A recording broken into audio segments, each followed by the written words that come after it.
A Voyage to the Moon by Cyrano de Bergerac. Cyrano de Bergerac.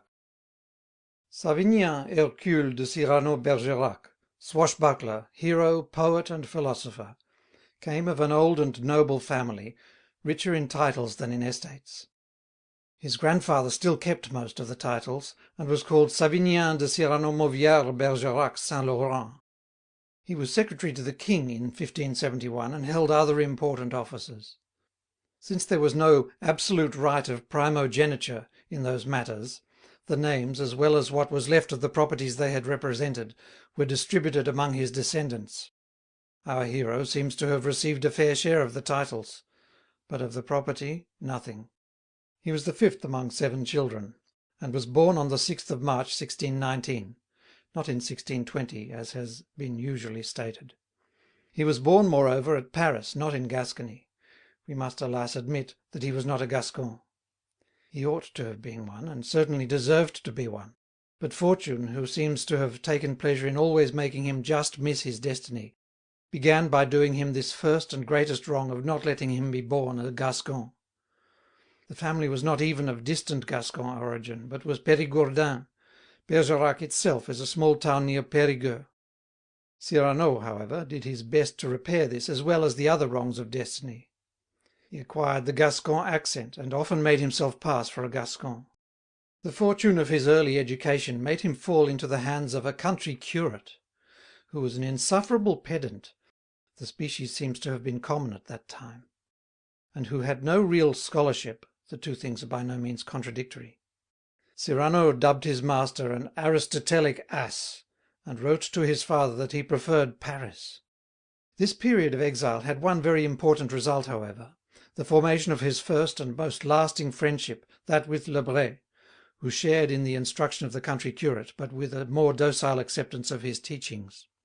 Here again fortune seems to have played tricks with Cyrano, in giving him by accident for lifelong friend one who just missed being what a real friend should be, who was true and loyal, but who was always seeking to reform Cyrano or to push him forward in the world, who admired him, who loved him, but who was of such opposite nature that he understood him not at all. Back at Paris, Cyrano was sent to the Collège de Beauvais, afterward Racine's college, where he completed the course under the principalship of another pedant named Grangier, who was a little more scholarly but no less ridiculous than the first, and who figures in the leading role of Cyrano's comedy, Le Pédant Joué. He lived the Paris student's life, burning honest tradesmen's signs, and doing other crazy things, as his contemporary Tallemant des Réaux tells us. On leaving college, he started upon a downward track, according to Lebret, on which, says the same good Lebret, I dare to boast that I stopped him, by compelling him to enter the company of the Guards with me. It may be doubted whether a temporary suspension of the paternal allowance had nothing to do with the matter, and whether, after all, Cyrano felt so much repugnance to entering this company of the Guards. For this company was the famous regiment of the Garde Noble, commanded by Carbon de Casteljaloux, a triple Gascon and a triple Brave, and his men were hardly a step behind him, all of them nobles, that was an essential condition of entrance, and almost all of them Gascons. Cyrano, at first in the position rather of the Christian than of the Cyrano of M. Rostand's play, by his gallantry and wit compelled them to accept him, and even won among these Braves the title of Démon de la Bravoure. Unable to be the most Gascon of the Gascons, he made it up by being more Gascon than the Gascons. Among his exploits the most famous is that of the fight with the 100 ruffians, for this appears to be not a dramatic creation or a legend, but history. One of his poet friends, Linière, a writer of epigram, and contributor to the recueils or keepsakes of the epoch, had wounded the susceptibilities of a certain grand seigneur, who planned to avenge himself by the same method which another noble lord in the 18th century actually used against Voltaire. He posted his 100 men at the Porte de Nesle to waylay Linière. Linière, hearing of it, came to take refuge with Cyrano for the night, but Cyrano would not receive him. "No, you shall sleep at home," said he. "Here, take this lantern," this is M. Brun's version. "Walk behind me, and hold the light, and I'll make bed-quilts of them for you." And the next morning there were found scattered about the Porte de Nesle 2 dead men, 7 wounded, and many hats, sticks, and pikes. According to Lebret's account, the battle took place in broad daylight and had several witnesses. For the rest, his story coincides with that above, and all versions agree in saying that M. de Quigy and M. de Brissailles, both men of the time fairly well known, one the son of an advocate of the Parliament of Paris, the other maître de camp of the Prince de Conti's regiment, bore witness to the facts, and that the story became generally known and was never denied. Perhaps it will not be well to guarantee the exactness of the number 100, but the story must be, for the most part, true. Another exploit, less magnificent, but perhaps as characteristic of the wild temper of Cyrano, is his battle with Fagotin. A mountebank named Briochet had a theatre of marionettes near the Pont Neuf, and used an ape called Fagotin, fantastically dressed, to attract spectators. Some enemy of Cyrano, perhaps Dassoucy, one day persuaded Briochet to dress his ape up in imitation of Cyrano, with long sword and nose as long. Cyrano, arriving and seeing this parody of himself exalted on a platform, unsheathes in blind rage, drives the crowd of lackeys and loafers right and left with the flat of his sword, and impales the poor ape who was holding out his sword in a posture of self-defence. According to the contemporary pamphlet, partly in prose and partly in verse, which was made upon this marvellous adventure, Briochet brought suit for damages against Bergerac.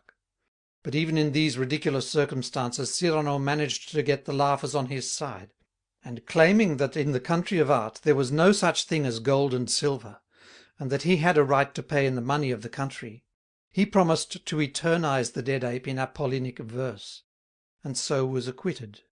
The story of Montfleury, the fat actor whom Cyrano detested, is hardly less fantastic, and in connection with it we have the witness of Cyrano's own letter against Montfleury, the fat, bad actor and bad author, the 10th of the satiric letters.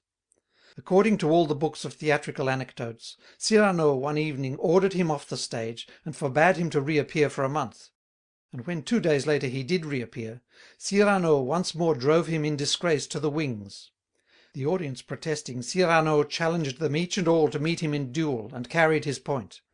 Whether he offered to take down their names in order or not does not appear. In the meantime, more serious work turned up. The regiment of the cadets was sent against the Germans, entered Mouzon, was besieged there. In a sortie, Cyrano was seriously wounded, a musket ball passing through his body. Hardly recovered from his wound, he rejoined the army at the siege of Arras in 1640. Unfortunately for the story, he was probably no longer with the cadets there, but in the regiment of the Prince de Conti. Again he was wounded, this time even more seriously, with a sword cut in the throat, and compelled to abandon the military career, he returned to Paris and took up his studies and his writing. For he had always been a student and a poet. It is probable that the Pédant joué was in part composed during his college days.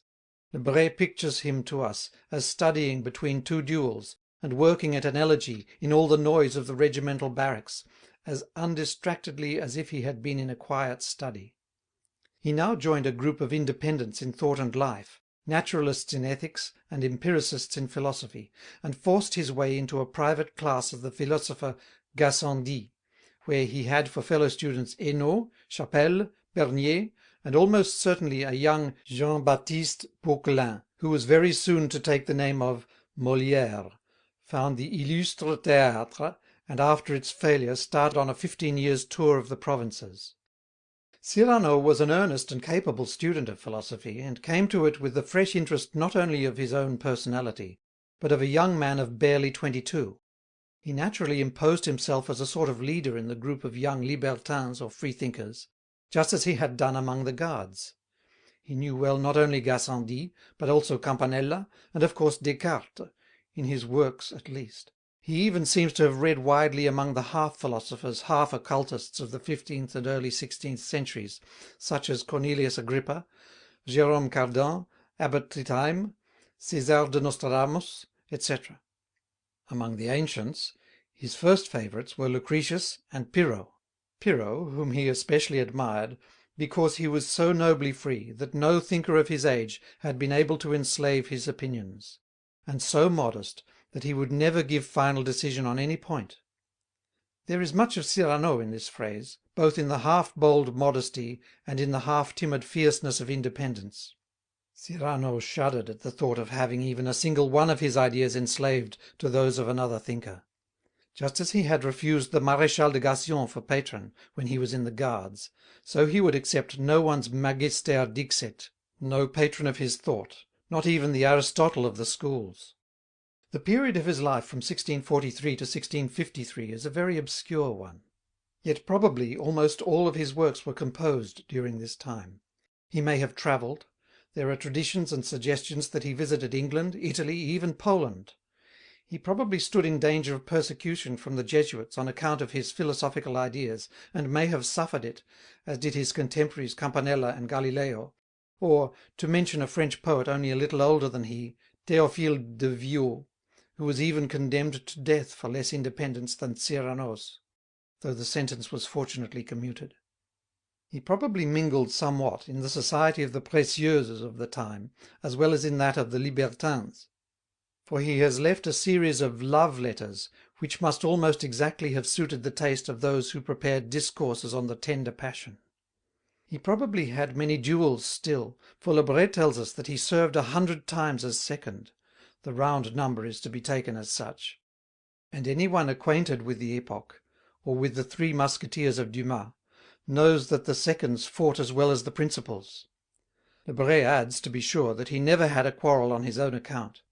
But we may perhaps take this as a bit of the conscientious whitewashing which Lebret could not refrain from in speaking of his friend's reputation. For we know enough of his character even from Lebret, and of his life from other sources, to make a gentle peacefulness, so out of keeping with the epoch, somewhat doubtful. And then there was his nose. The nose is authentic also. It appears in all the portraits, of which there are 4. And in all of these it is the same. Not a little ugly nose, flat at the top and projecting at the bottom in a little long gable turned up at the end, but a large, generous, well-shaped nose, hooked rather than retroussé, and planted squarely in the symmetrical middle of the face. Not ridiculous, but monumental. The anecdotes of the duels it caused are so many that one comes in spite of oneself to believe some of them. It is said that this nose brought death upon more than 10 persons, that one could not look upon it, but he must unsheathe. If one looked away, it was worse. And as for speaking of noses, that was a subject which Cyrano reserved for himself, to do it fitting honour. Listen to his treatment of it in the Pédant Jouy. This veridic nose arrives everywhere a quarter of an hour before its master. 10 shoemakers, good round fat ones too, go and sit down to work under it, out of the rain. As for defending large noses, as the index of valour, intelligence, and all high qualities, it will appear in the Voyage to the Moon that he could do it as well with his pen as with his sword. The end of his life was difficult and sad. He was finally compelled to accept the patronage of the Duc d'Arpajon, for no man could live or even exist by literature at that period, except as literature brought patronage or pensions. The great Corneille himself, than whom no one could be more simply sturdy and high of character, wrote begging letters to the great minister who controlled the pensions of literature. Cyrano dedicated the edition of his miscellaneous works in 1654 to the Duc d'Arpajon, in an epistle which fulfills, but with dignity and independence, the laws of the genre, and accompanied it with a sonnet addressed to the Duke's daughter, which is in the taste of the time, yet considerably better than the taste of the time. Things went well till Agrippine appeared, which had a succès de scandale, but its belles impiétés, as the happy bookseller called them, seem to have pleased the timidly orthodox Duke less. In the meantime Cyrano had received a wound from a falling beam, whether by mere accident or not will never be known. But Cyrano had many enemies, and it has generally been thought that there was purpose behind the accident. For whatever reason, the Duc d'Arpajon seems to have advised Cyrano to leave him, and Cyrano was received by Regnault de Boisclair, a friend of Lebret. There he was kindly cared for and lectured on the evil of his past life by Lebret and 3 women of the convent of the Daughters of the Cross: Sœur Hyacinthe, an aunt of Cyrano himself; Mère Marguerite, the superior of the convent, and the Baronne de Neuvillette, a cousin of Cyrano, who was Madeleine Robineau, and had married the Baron Christophe de Neuvillette, killed at the siege of Arras in 1640. The three women persuaded themselves that they had converted Cyrano to the true church. This is doubtful, since he dragged himself away to the country to die, at the house of the cousin whom he speaks of at the end of the Voyage to the Moon. In any case, Mère Marguerite reclaimed his body, and he was buried in holy ground at the convent. The Voyage to the Moon was not published till 1656, the year after Cyrano's death. It was certainly written as early as 1650, probably in 1649. It had been circulated widely in manuscript, and possibly a few copies had been printed before the author's death. The Voyage to the Sun, or to give the title more accurately, the Comic History of the States and Empires of the Sun, was probably written immediately after the Voyage to the Moon, but was not published till 1662. The History of the Spark has never been found, unless that be the subtitle of a part of the Voyage to the Sun, as seems fairly probable. The Letters of Cyrano are in part at least his earliest work. They were probably scattered over a considerable period in point of composition, but most of them were published in 1654.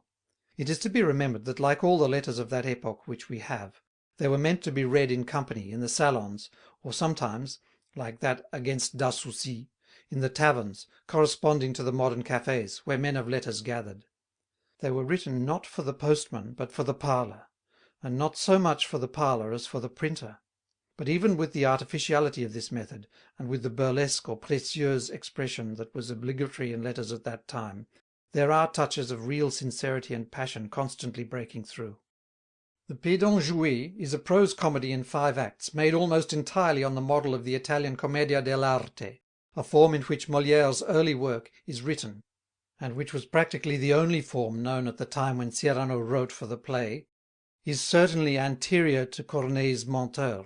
We have the almost obligatory 2 pairs of young lovers, the old father who is tyrannical but easily deceived in this particular case, combined with the pedant doctor type, the valet who does the deceiving in the service of the young lovers, and the terrible captain who takes flight at the shadow of danger. Cyrano has, however, introduced one new type, a peasant with his dialect and local characteristics, a type that Molière used to great advantage later, but hardly so very much better than Cyrano uses it here. Witness the fact that a number of this peasant's phrases have become proverbs.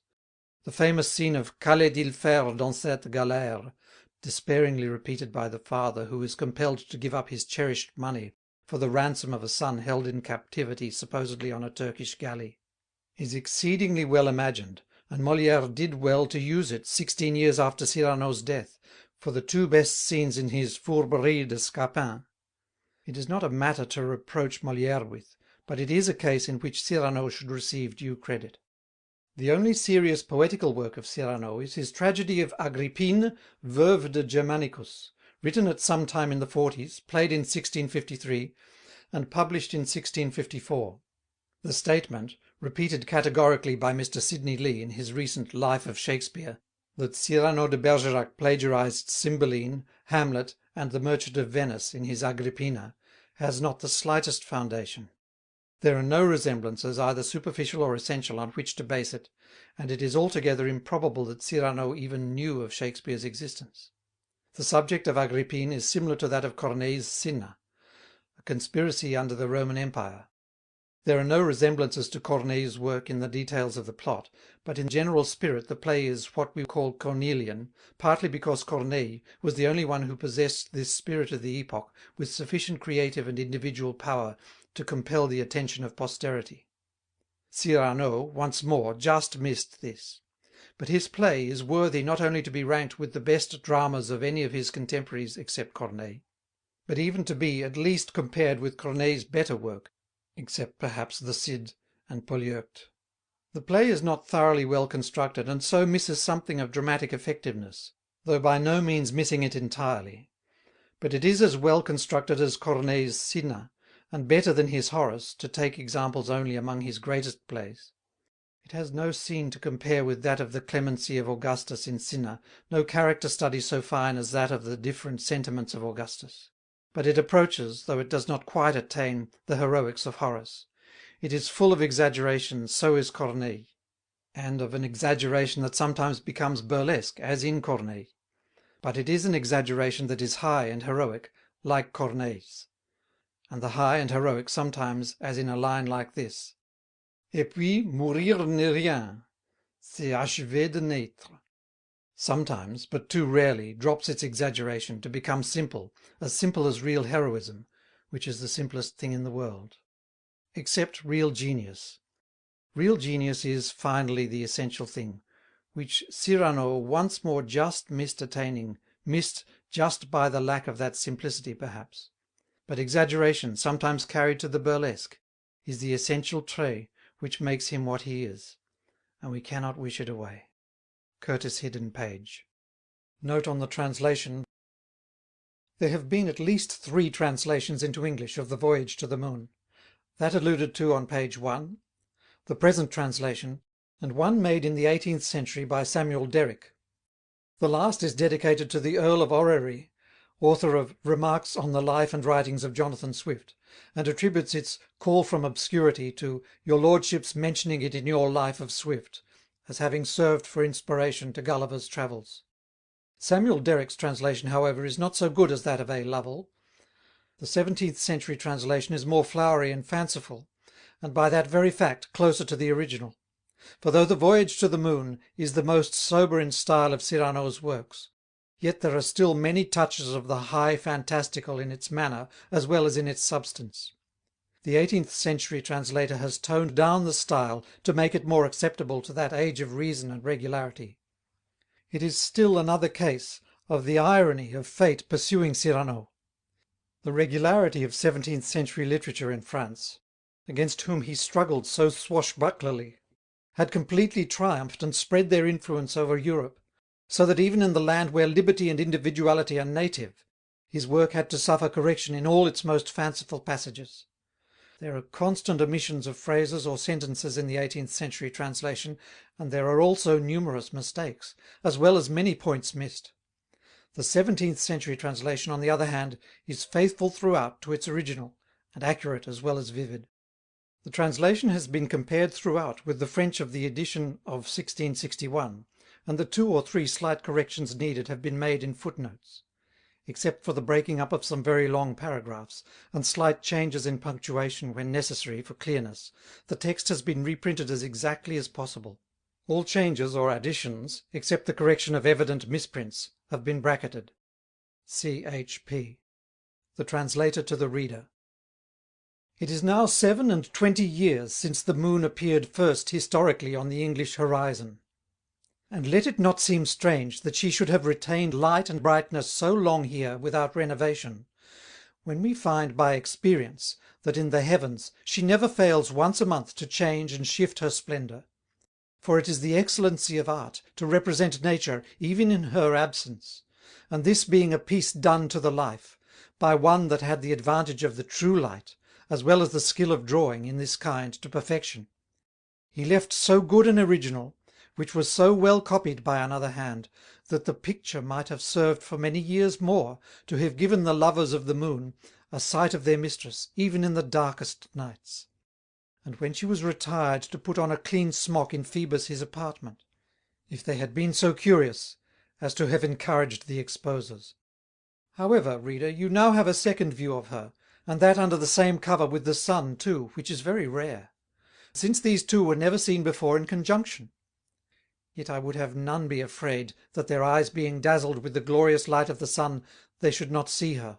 For fancy will supply the weakness of the organ, and imagination, by the help of this mirror, will not fail to discover them both, though Cynthia lie hid under Apollo's shining mantle. And so much for the luminaries.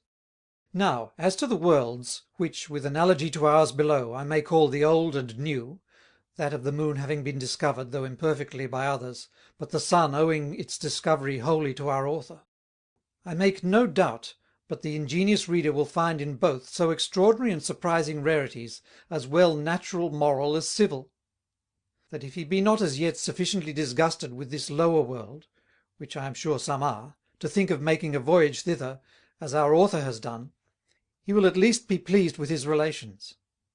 Nevertheless, since this age produces a great many bold wits that shoot even beyond the moon, and cannot endure, no more than our author, to be stinted by magisterial authority, and to believe nothing but what grey-headed antiquity gives them leave, it's pity some soaring virtuoso, instead of travelling into France, does not take a flight up to the sun, and by new observations supply the defects of its history, occasioned not by the negligence of our witty French author, but by the accursed plagiary of some rude hand, that in his sickness rifted his trunks, and stole his papers, as he himself complains.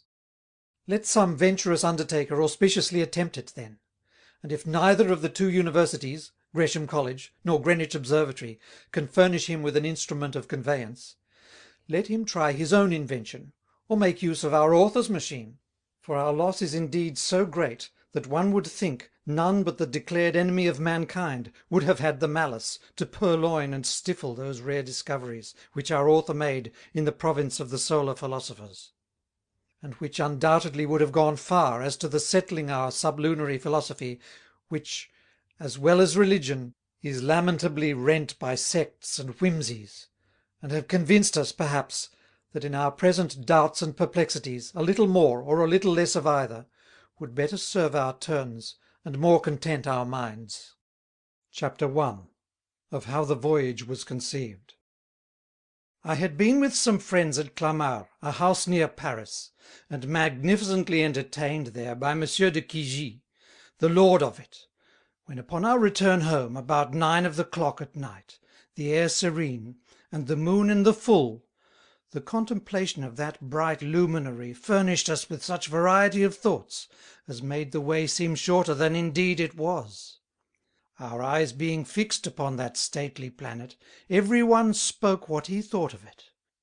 One would needs have it be a garret window of heaven. Another presently affirmed that it was the pan whereupon Diana smoothed Apollo's bands, while another was of opinion that it might very well be the sun himself, who, putting his locks up under his cap at night, peeped through a hole to observe what was doing in the world during his absence. And for my part, gentlemen, said I, that I may put in for a share, and guess with the rest, not to amuse myself with those curious notions wherewith you tickle and spur on slow-paced time, I believe that the moon is a world like ours, to which this of ours serves likewise for a moon. This was received with the general laughter of the company. And perhaps, said I, gentlemen, just so they laugh now in the moon, at some who maintain that this globe, where we are, is a world. But I'd as good have said nothing, as have alleged to them that a great many learned men had been of the same opinion, for that only made them laugh the faster. However, this thought, which because of its boldness suited my humour, being confirmed by contradiction, sunk so deep into my mind, that during the rest of the way I was big with definitions of the moon, which I could not be delivered of, insomuch that by striving to verify this comical fancy by reasons of appearing weight, I had almost persuaded myself already of the truth on't, when a miracle, accident, providence, fortune, or what perhaps some may call vision, others fiction, whimsy, or, if you will, folly, furnished me with an occasion that engaged me into this discourse. Being come home, I went up into my closet, where I found a book open upon the table, which I had not put there. It was a piece of Cardanus, and though I had no design to read in it, yet I fell at first sight, as by force, exactly upon a passage of that philosopher, where he tells us, that studying one evening by candlelight, he perceived 2 tall old men enter in through the door that was shut, who after many questions that he put to them, made him answer, that they were inhabitants of the moon, and thereupon immediately disappeared. I was so surprised, not only to see a book get thither of itself, but also because of the nicking of the time so patly, and of the page at which it lay upon, that I looked upon that concatenation of accidents as a revelation, discovering to mortals that the moon is a world. How, said I to myself, having just now talked of a thing, can a book, which perhaps is the only book in the world that treats of that matter so particularly, fly down from the shelf upon my table, become capable of reason in opening so exactly at the place of so strange an adventure, force my eyes in a manner to look upon it, and then to suggest to my fancy the reflections, and to my will the designs which I hatch. Without doubt, continued I, the two old men, who appeared to that famous philosopher, are the very same who have taken down my book and opened it at that page, to save themselves the labour of making me the harangue which they made to Cardin. But, added I cannot be resolved of this doubt, unless I mount up thither. And why not? Said I instantly to myself. Prometheus heretofore went up to heaven, and stole fire from thence. Have not I as much boldness as he? And why should not I, then, expect as favourable a success? Chapter 2. Of how the author set out, and where he first arrived. After these sudden starts of imagination, which may be termed perhaps the ravings of a violent fever, I began to conceive some hopes of succeeding in so fair a voyage, insomuch that, to take my measures aright, I shut myself up in a solitary country house, where, having flattered my fancy with some means, proportionated to my design, at length I set out for heaven in this manner. I planted myself in the middle of a great many glasses full of dew, tied fast about me; upon which the sun so violently darted his rays, that the heat, which attracted them, as it does the thickest clouds, carried me up so high, that at length I found myself above the middle region of the air. But seeing that attraction hurried me up with so much rapidity, that instead of drawing near the moon, as I intended, she seemed to me to be more distant than at my first setting out. I broke several of my vials, until I found my weight exceed the force of the attraction, and that I began to descend again towards the earth. I was not mistaken in my opinion, for some time after I fell to the ground again, and to reckon from the hour that I set out at, it must then have been about midnight. Nevertheless, I found the sun to be in the meridian, and that it was noon. I leave it to you to judge in what amazement I was.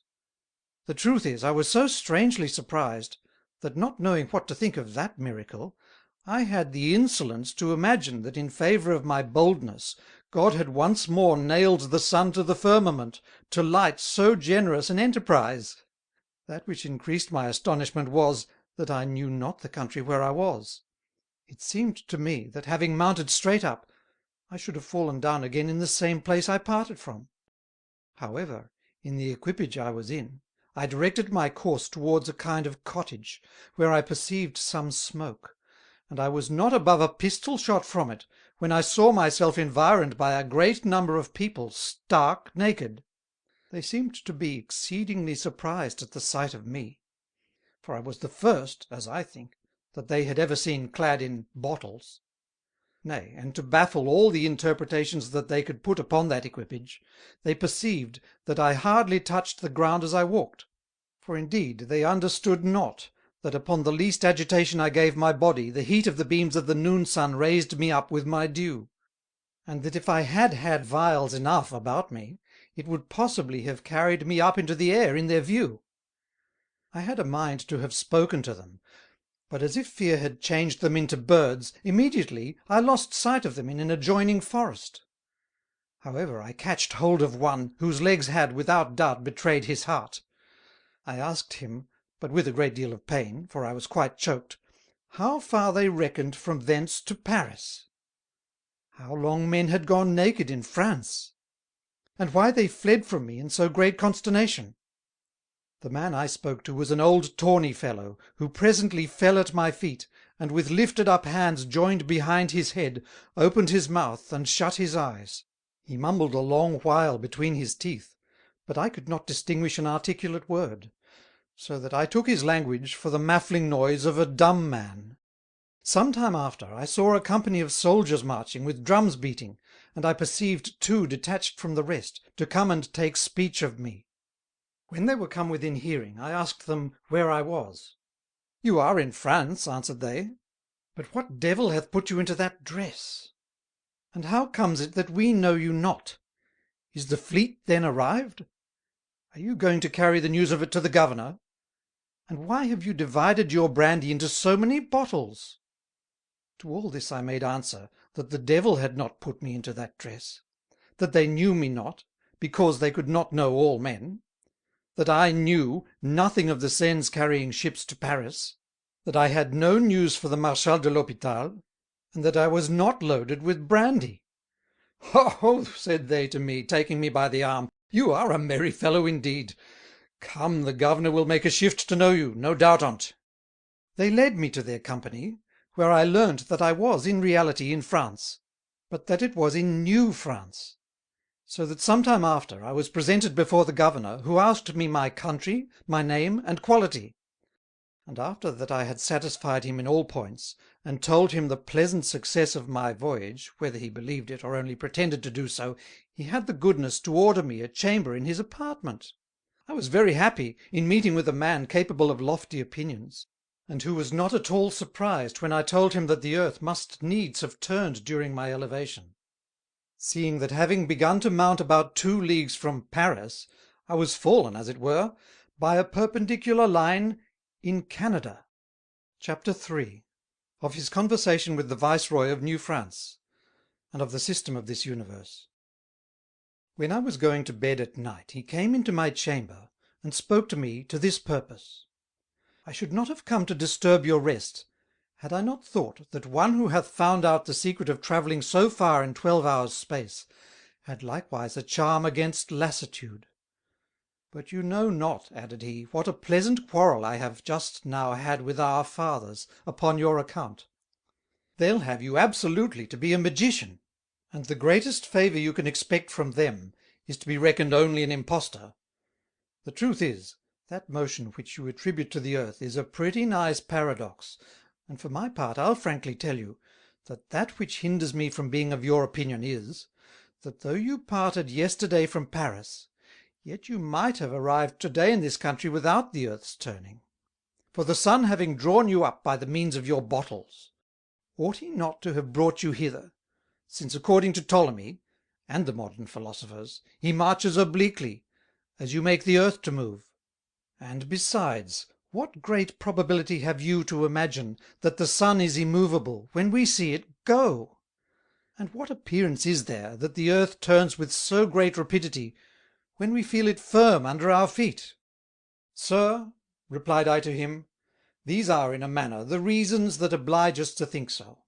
In the first place, it is consonant to common sense to think that the sun is placed in the centre of the universe. Seeing all bodies in nature standing in need of that radical heat, it is fit he should reside in the heart of the kingdom, that he may be in a condition readily to supply the necessities of every part; and that the cause of generation should be placed in the middle of all bodies, that it may act there with greater equality and ease. After the same manner as wise nature hath placed the seeds in the centre of apples, the kernels in the middle of their fruits; and in the same manner as the onion, under the cover of so many coats that encompass it, preserves that precious bud from which millions of others are to have their being. For an apple is in itself a little universe. The seed, hotter than the other parts thereof, is its sun, which diffuses about itself that natural heat which preserves its globe. And in the onion the germ is the little sun of that little world, which vivifies and nourishes the vegetative salt of that little mass. Having laid down this, then, for a ground, I say, that the earth standing in need of the light, heat, and influence of this great fire, it turns round it, that it may receive in all parts alike that virtue which keeps it in being. For it would be as ridiculous to think, that that vast luminous body turned about a point that it has not the least need of, as to imagine that when we see a roasted lark, that the kitchen fire must have turned round it. Else were it the part of the sun to do that drudgery, it would seem that the physician stood in need of the patient, that the strong should yield to the weak, the superior serve the inferior, and that the ship did not sail about the land, but the land about the ship. Now, if you cannot easily conceive how so ponderous a body can move, pray tell me, are the stars and heavens, which, in your opinion, are so solid, any way lighter? Besides, it is not so difficult for us, who are assured of the roundness of the earth, to infer its motion from its figure. But why do ye suppose the heaven to be round, seeing you cannot know it, and that yet, if it hath not this figure, it is impossible it can move?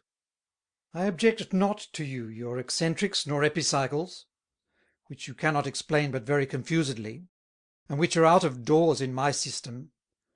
Let's reflect only on the natural causes of that motion. To make good your hypothesis, you are forced to have recourse to spirits or intelligences, that move and govern your spheres. But for my part, without disturbing the repose of the Supreme Being, who without doubt hath made nature entirely perfect, and whose wisdom ought so to have completed her, that being perfect in one thing, she should not have been defective in another, I say, that the beams and influences of the sun, darting circularly upon the earth, make it to turn, as with a turn of the hand we make a globe to move; or, which is much the same, that the steams which continually evaporate from that side of it which the sun shines upon, being reverberated by the cold of the middle region, rebound upon it, and striking obliquely, do of necessity make it whirl about in that manner. The explication of the other motions is less perplexed still, for pray consider a little." At these words the Viceroy interrupted me. "I had rather," said he, "you would excuse yourself from that trouble, for I have read some books of Gassendus on that subject. And hear what one of our fathers, who maintained your opinion one day, answered me. Really, said he, I fancy that the earth does move, not for the reasons alleged by Copernicus, but because hell fire, being shut up in the centre of the earth, the damned, who make a great bustle to avoid its flames, scramble up to the vault, as far as they can from them, and so make the earth to turn, as a turnspit makes the wheel go round when he runs about in it. We applauded that thought, as being a pure effect of the zeal of that good father. And then the Viceroy told me, that he much wondered how the system of Ptolemy, being so improbable, should have been so universally received. Sir, said I to him, most part of men, who judge of all things by the senses, have suffered themselves to be persuaded by their eyes. And as he who sails along a shore thinks the ship immovable, and the land in motion, even so men turning with the earth round the sun have thought that it was the sun that moved about them. To this may be added the unsupportable pride of mankind, who persuade themselves that nature hath only been made for them, as if it were likely that the sun, a vast body 434 times bigger than the earth, had only been kindled to ripen their medlars and plumpen their cabbage. For my part, I am so far from complying with their insolence, that I believe the planets are worlds about the sun, and that the fixed stars are also suns which have planets about them, that's to say, worlds, which because of their smallness, and that their borrowed light cannot reach us, are not discernible by men in this world. For in good earnest, how can it be imagined that such spacious globes are no more but vast deserts, and that ours, because we live in it, hath been framed for the habitation of a dozen of proud dandyprats? How must it be said, because the sun measures our days and years, that it hath only been made to keep us from running our heads against the walls? No, no, if that visible deity shine upon man, it's by accident, as the king's flamboy by accident lightens a porter that walks along the street. But, said he to me, if, as you affirm, the fixed stars be so many suns, it will follow that the world is infinite, seeing it is probable that the people of that world which moves about that fixed star you take for a sun, discover above themselves other fixed stars, which we cannot perceive from hence, and so others in that manner in infinitum. Never question, replied I, but as God could create the soul immortal, he could also make the world infinite. If so it be, that eternity is nothing else but an illimited duration, and an infinite, a boundless extension. And then God himself would be finite, supposing the world not to be infinite. Seeing he cannot be where nothing is, and that he could not increase the greatness of the world without adding somewhat to his own being, by beginning to exist where he did not exist before. We must believe, then, that as from hence we see Saturn and Jupiter, if we were in either of the two, we should discover a great many worlds which we perceive not, and that the universe extends so in infinitum. "I' faith," replied he, "when you have said all you can, I cannot at all comprehend that infinitude." "Good now," replied I to him, "do you comprehend the nothing that is beyond it?" "Not at all. For when you think of that nothing, you imagine it at least to be like wind or air, and that is a being. But if you conceive not an infinite in general, you comprehend it at least in particulars, seeing it is not difficult to fancy to ourselves, beyond the earth, air, and fire which we see, other air, and other earth, and other fire. Now infinitude is nothing else but a boundless series of all these. But if you ask me, how these worlds have been made, seeing Holy Scripture speaks only of one that God made, my answer is, that I have no more to say. For to oblige me to give a reason for every thing that comes into my imagination, is to stop my mouth, and make me confess that in things of that nature my reason shall always stoop to faith. He ingeniously acknowledged to me that his question was to be censured, but bid me pursue my notion, so that I went on, and told him, that all the other worlds, which are not seen, or but imperfectly believed, are no more but the scum that purges out of the suns. For how could these great fires subsist without some matter that served them for fuel? Now, as the fire drives from it the ashes that would stifle it, or the gold in a crucible separates from marcasite and dross, and is refined to the highest standard, nay, and as our stomach discharges itself by vomit of the crudities that oppress it, even so these suns daily evacuate and reject the remains of matter that might incommode their fire. But when they have wholly consumed that matter which entertains them, you are not to doubt but they spread themselves abroad on all sides to seek for fresh fuel, and fasten upon the worlds which heretofore they have made, and particularly upon those that are nearest. Then these great fires, reconcocting all the bodies, will as formerly force them out again, pell-mell, from all parts, and being by little and little purified, they'll begin to serve for sons to other little worlds, which they procreate by driving them out of their spheres. And that, without doubt, made the Pythagoreans foretell the universal conflagration. This is no ridiculous imagination, for New France, where we are, gives us a very convincing instance of it. The vast continent of America is 1/2 of the earth, which, in spite of our predecessors, who 1,000 times had cruised the ocean, was not at that time discovered. Nor indeed was it then in being, no more than a great many islands, peninsulas, and mountains that have since started up in our globe, when the sun purged out its excrements to a convenient distance, and of a sufficient gravity to be attracted by the centre of our world, either in small particles, perhaps, or it may be also altogether in one lump. That is not so unreasonable, but that Saint Austin would have applauded to it, if that country had been discovered in his age. Seeing that great man, who had a very clear wit, assures us, that in his time the earth was flat like the floor of an oven, and that it floated upon the water, like the half of an orange. But if ever I have the honour to see you in France, I'll make you observe, by means of a most excellent celescope, that some obscurities, which from hence appear to be spots, are worlds are forming. My eyes that shut with this discourse obliged the Viceroy to withdraw. Chapter 4. Of how at last he set out again for the moon, though without his own will. Next day, and the days following, we had some discourses to the same purpose. But some time after, since the hurry of affairs suspended our philosophy, I fell afresh upon the design of mounting up to the moon. So soon as she was up, I walked about musing in the woods, how I might manage and succeed in my enterprise, and at length on St. John's Eve, when they were at council in the fort, whether they should assist the wild natives of the country against the Iroquoians, I went all alone to the top of a little hill at the back of our habitation, where I put in practice what you shall hear. I had made a machine which I fancied might carry me up as high as I pleased, so that nothing seeming to be wanting to it, I placed myself within, and from the top of a rock threw myself in the air. But because I had not taken my measures aright, I fell with a sosh in the valley below. Bruised as I was, however, I returned to my chamber without losing courage, and with beef marrow I anointed my body, for I was all over mortified from head to foot. Then, having taken a dram of cordial waters to strengthen my heart, I went back to look for my machine.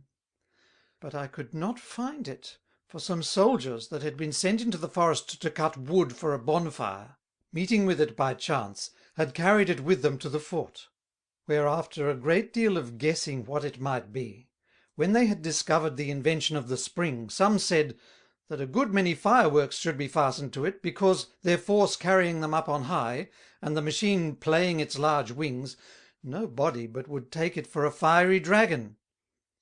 In the meantime I was long in search of it, but found it at length in the marketplace of Quebec, just as they were setting fire to it. I was so transported with grief to find the work of my hands in so great peril, that I ran to the soldier that was giving fire to it, caught hold of his arm, plucked the match out of his hand, and in great rage threw myself into my machine, that I might undo the fireworks that they had stuck about it. But I came too late, for hardly were both my feet within, when whip, away went I up in a cloud. The horror and consternation I was in did not so confound the faculties of my soul, but I have since remembered all that happened to me at that instant. For so soon as the flame had devoured one tier of squibs, which were ranked by 6 and 6, by means of a train that reached every half dozen, another tier went off, and then another, so that the saltpetre taking fire put off the danger by increasing it. However, all the combustible matter being spent, there was a period put to the firework, and whilst I thought of nothing less than to knock my head against the top of some mountain, I felt, without the least stirring, my elevation continuing, and adieu machine, for I saw it fall down again towards the earth. That extraordinary adventure puffed up my heart with so uncommon a gladness, that, ravished to see myself delivered from certain danger, I had the impudence to philosophize upon it. Whilst then with eyes and thought I cast about to find what might be the cause of it, I perceived my flesh blown up, and still greasy with the marrow, that I had daubed myself over with for the bruises of my fall. I knew that the moon being then in the wane, and that it being usual for her in that quarter to suck up the marrow of animals, she drank up that wherewith I was anointed, with so much the more force, that her globe was nearer to me, and that no interposition of clouds weakened her attraction. When I had, according to the computation I made since, advanced a good deal more than 3/4 of the space that divided the earth from the moon, all of a sudden I fell with my heels up and head down, though I had made no trip, and indeed I had not been sensible of it, had I not felt my head loaded under the weight of my body. The truth is, I knew very well that I was not falling again towards our world, for though I found myself to be betwixt two moons, and easily observed that the nearer I drew to the one, the farther I removed from the other, yet I was certain that ours was the bigger globe of the two, because, after 1 or 2 days' journey, the remote refractions of the sun, confounding the diversity of bodies and climates, it appeared to me only as a large plate of gold. That made me imagine that I biased towards the moon, and I was confirmed in that opinion when I began to call to mind that I did not fall till I was past 3/4 of the way. For, said I to myself, that mass being less than ours, the sphere of its activity must be of less extent also, and by consequence it was later before I felt the force of its centre. Chapter 5. Of his arrival there, and of the beauty of that country in which he fell. In fine, after I had been a very long while in falling, as I judged, for the violence of my precipitation hindered me from observing it more exactly, the last thing I can remember is, that I found myself under a tree, entangled with 3 or 4 pretty large branches which I had broken off by my fall, and my face besmeared with an apple that had dashed against it.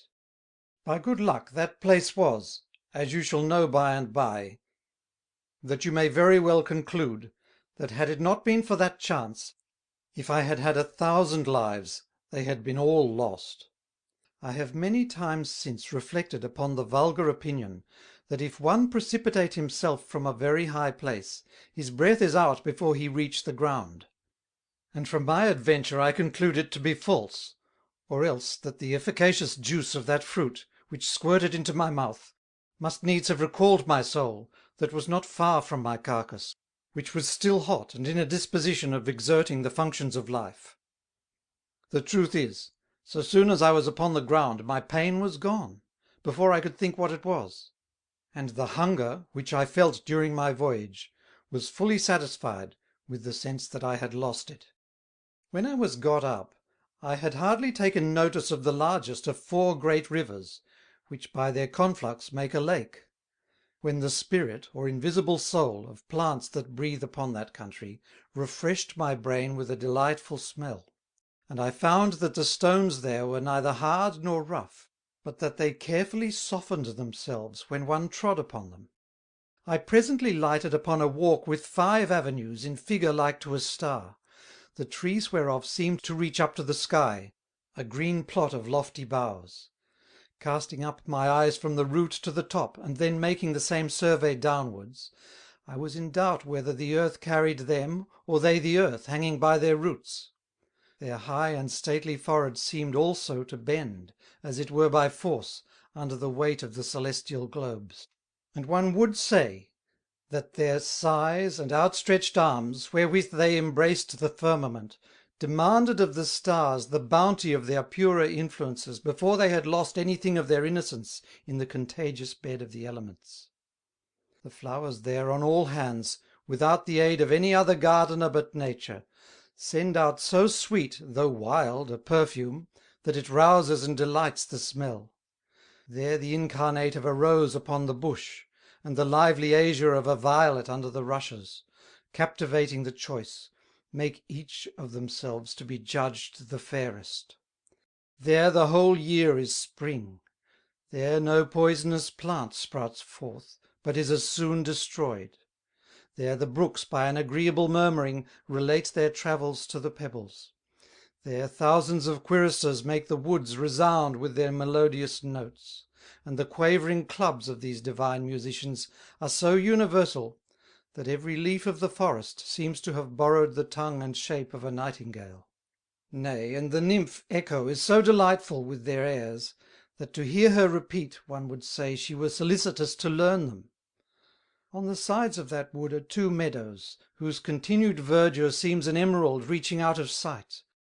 The various colours which the spring bestows upon the numerous little flowers that grow there, so delightfully confounds and mingles their shadows, that it is hard to be known whether these flowers shaken with a gentle breeze pursue themselves, or fly rather from the caresses of the wanton Zephyrus. One would likewise take that meadow for an ocean, because, as the sea, it presents no shore to the view; insomuch that mine eye, fearing it might lose itself, having roamed so long, and discovered no coast, sent my thoughts presently thither, and my thoughts, imagining it to be the end of the world, were willing to be persuaded that such charming places had perhaps forced the heavens to descend and join the earth there. In the midst of that vast and pleasant carpet, a rustic fountain bubbles up in silver pearls, crowning its enamelled banks with sets of violets, and multitudes of other little flowers, that seem to strive which shall first behold itself in that crystal miroir. It is as yet in the cradle, being but newly born, and its young and smooth face shows not the least wrinkle. The large compasses it fetches, encircling within itself, demonstrate its unwillingness to leave its native soil, and as if it had been ashamed to be caressed in presence of its mother, with a murmuring it thrust back my hand that would have touched it. The beasts that came to drink there, more rational than those of our world, seemed surprised to see it day upon the horizon, whilst the sun was with the Antipodes, and durst not bend downwards upon the brink, for fear of falling into the firmament. I must confess to you, that at the sight of so many fine things, I found myself tickled with these agreeable twitches, which they say the embryo feels upon the infusion of its soul. My old hair fell off, and gave place for thicker and softer locks. I perceived my youth revived, my face grow ruddy, my natural heat mingle gently again with my radical moisture, and in a word, I grew younger again by at least 14 years. Chapter 6. of a youth whom he met there, and of their conversation, what that country was, and the inhabitants of it. I had advanced 1/2 league through a forest of jessamines and myrtles, when I perceived something that stirred, lying in the shade. It was a youth, whose majestic beauty forced me almost to adoration. He started up to hinder me, crying, "It is not to me, but to God that you owe these humilities." "You see one," answered I, stunned with so many wonders, "that I know not what to admire most. For coming from a world, which without doubt you take for a moon here, I thought I had arrived in another, which our worldlings call a moon also. And behold, I am in paradise at the feet of a God, who will not be adored." "Except the quality of a God," replied he, "whose creature I only am, the rest you say is true. This land is the moon, which you see from your globe, and this place where you are is—" Now at that time man's imagination was so strong, as not being as yet corrupted, neither by debauches, the crudity of aliments, nor the alterations of diseases, that being excited by a violent desire of coming to this sanctuary, and his body becoming light through the heat of this inspiration, he was carried thither in the same manner as some philosophers, who, having fixed their imagination upon the contemplation of a certain object, have sprung up in the air by ravishments, which you call ecstasies. The woman, who through the infirmity of her sex was weaker and less hot, could not, without doubt, have the imagination strong enough to make the intention of her will prevail over the ponderousness of her matter.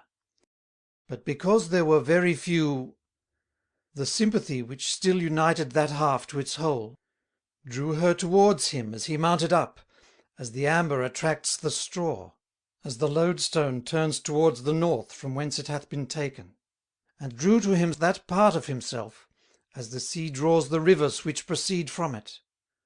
When they arrived in your earth, they dwelt betwixt Mesopotamia and Arabia. Some people knew them by the name of, and others under that of Prometheus, whom the poets feigned to have stolen fire from heaven, by reason of his offspring, who were endowed with a soul as perfect as his own. So that to inhabit your world, that man left this destitute. But the All-Wise would not have so blessed an habitation to remain without inhabitants.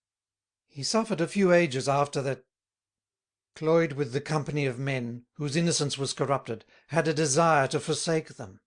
This person, however, thought no retreat secure enough from the ambition of men, who already murdered one another about the distribution of your world, except that blessed land, which his grandfather had so often mentioned unto him, and to which no body had as yet found out the way.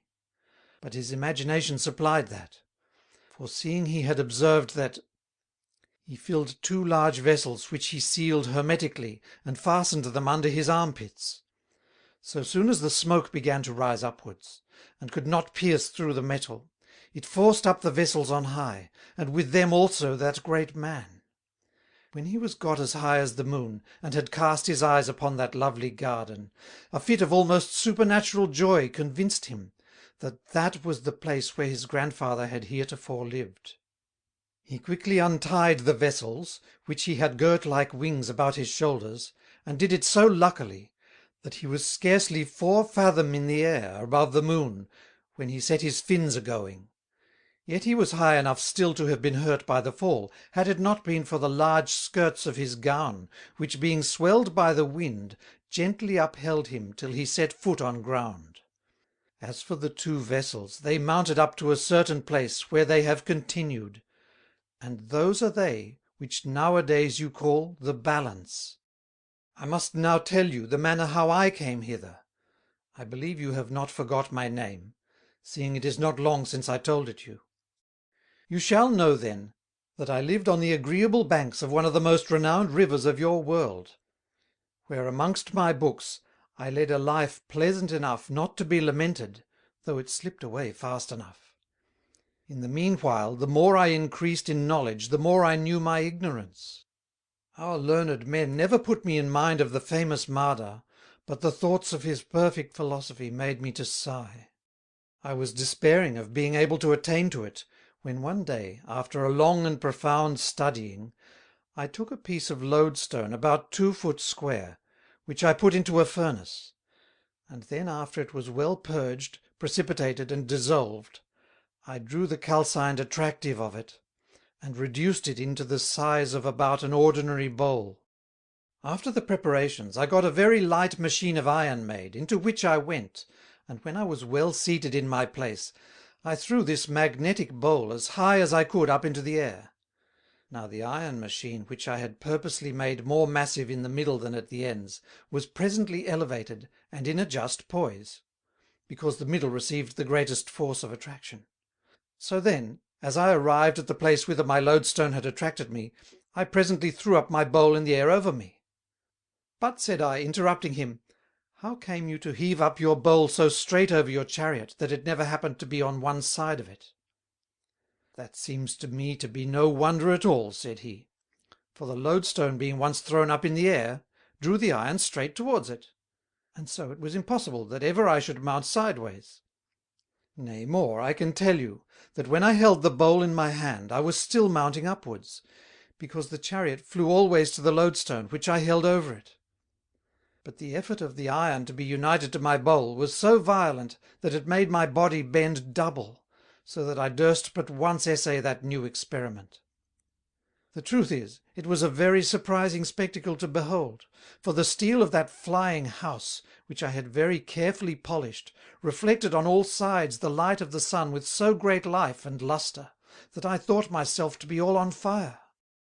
In fine, after often bowling and following of my cast, I came, as you did, to an elevation from which I descended towards this world, and because at that instant I held my bowl very fast between my hands, my machine, whereof the seat pressed me hard, that it might approach its attractive, did not forsake me. All that now I feared was that I should break my neck. But to save me from that, ever now and then I tossed up my bowl, that by its attractive virtue it might prevent the violent descent of my machine, and render my fall more easy, as indeed it happened. For when I saw myself within 200 or 300 fathom of the earth, I threw out my bowl on all hands, level with the chariot, sometimes on this side, and sometimes on that, until I came to a certain distance, and immediately then I tossed it up above me, so that my machine following it, I left it, and let myself fall on the other side, as gently as I could, upon the sand, insomuch that my fall was no greater than if it had been but my own height. I shall not describe to you the amazement I was in at the sight of the wonders of this place, seeing it was so like the same wherewith I just now saw you seized. You shall know then that on the morrow I met with the tree of life, by the means of which I have kept myself from growing old. Straightway consumed the serpent, and made him to vanish away in smoke." At these words, "Venerable and holy patriarch," said I to him, "I am eager to know what you understand by that serpent which was consumed." He, with face a smiling, answered me thus: "The tree of knowledge is planted opposite. Its fruit is covered with a rind, which produces ignorance in whomsoever hath tasted thereof. Yet this rind preserves underneath its thickness all the spiritual virtues of this learned food. God, when he had driven Adam from this fortunate country, rubbed his gums with this same rind, that he might never find the way back again. For more than 15 years thereafter he did dote, and did so completely forget all things, that neither he nor any of his descendants till Moses ever remembered even so much as the creation. But what power was left of this direful rind at last passed away through the warmth and brightness of that great prophet's genius.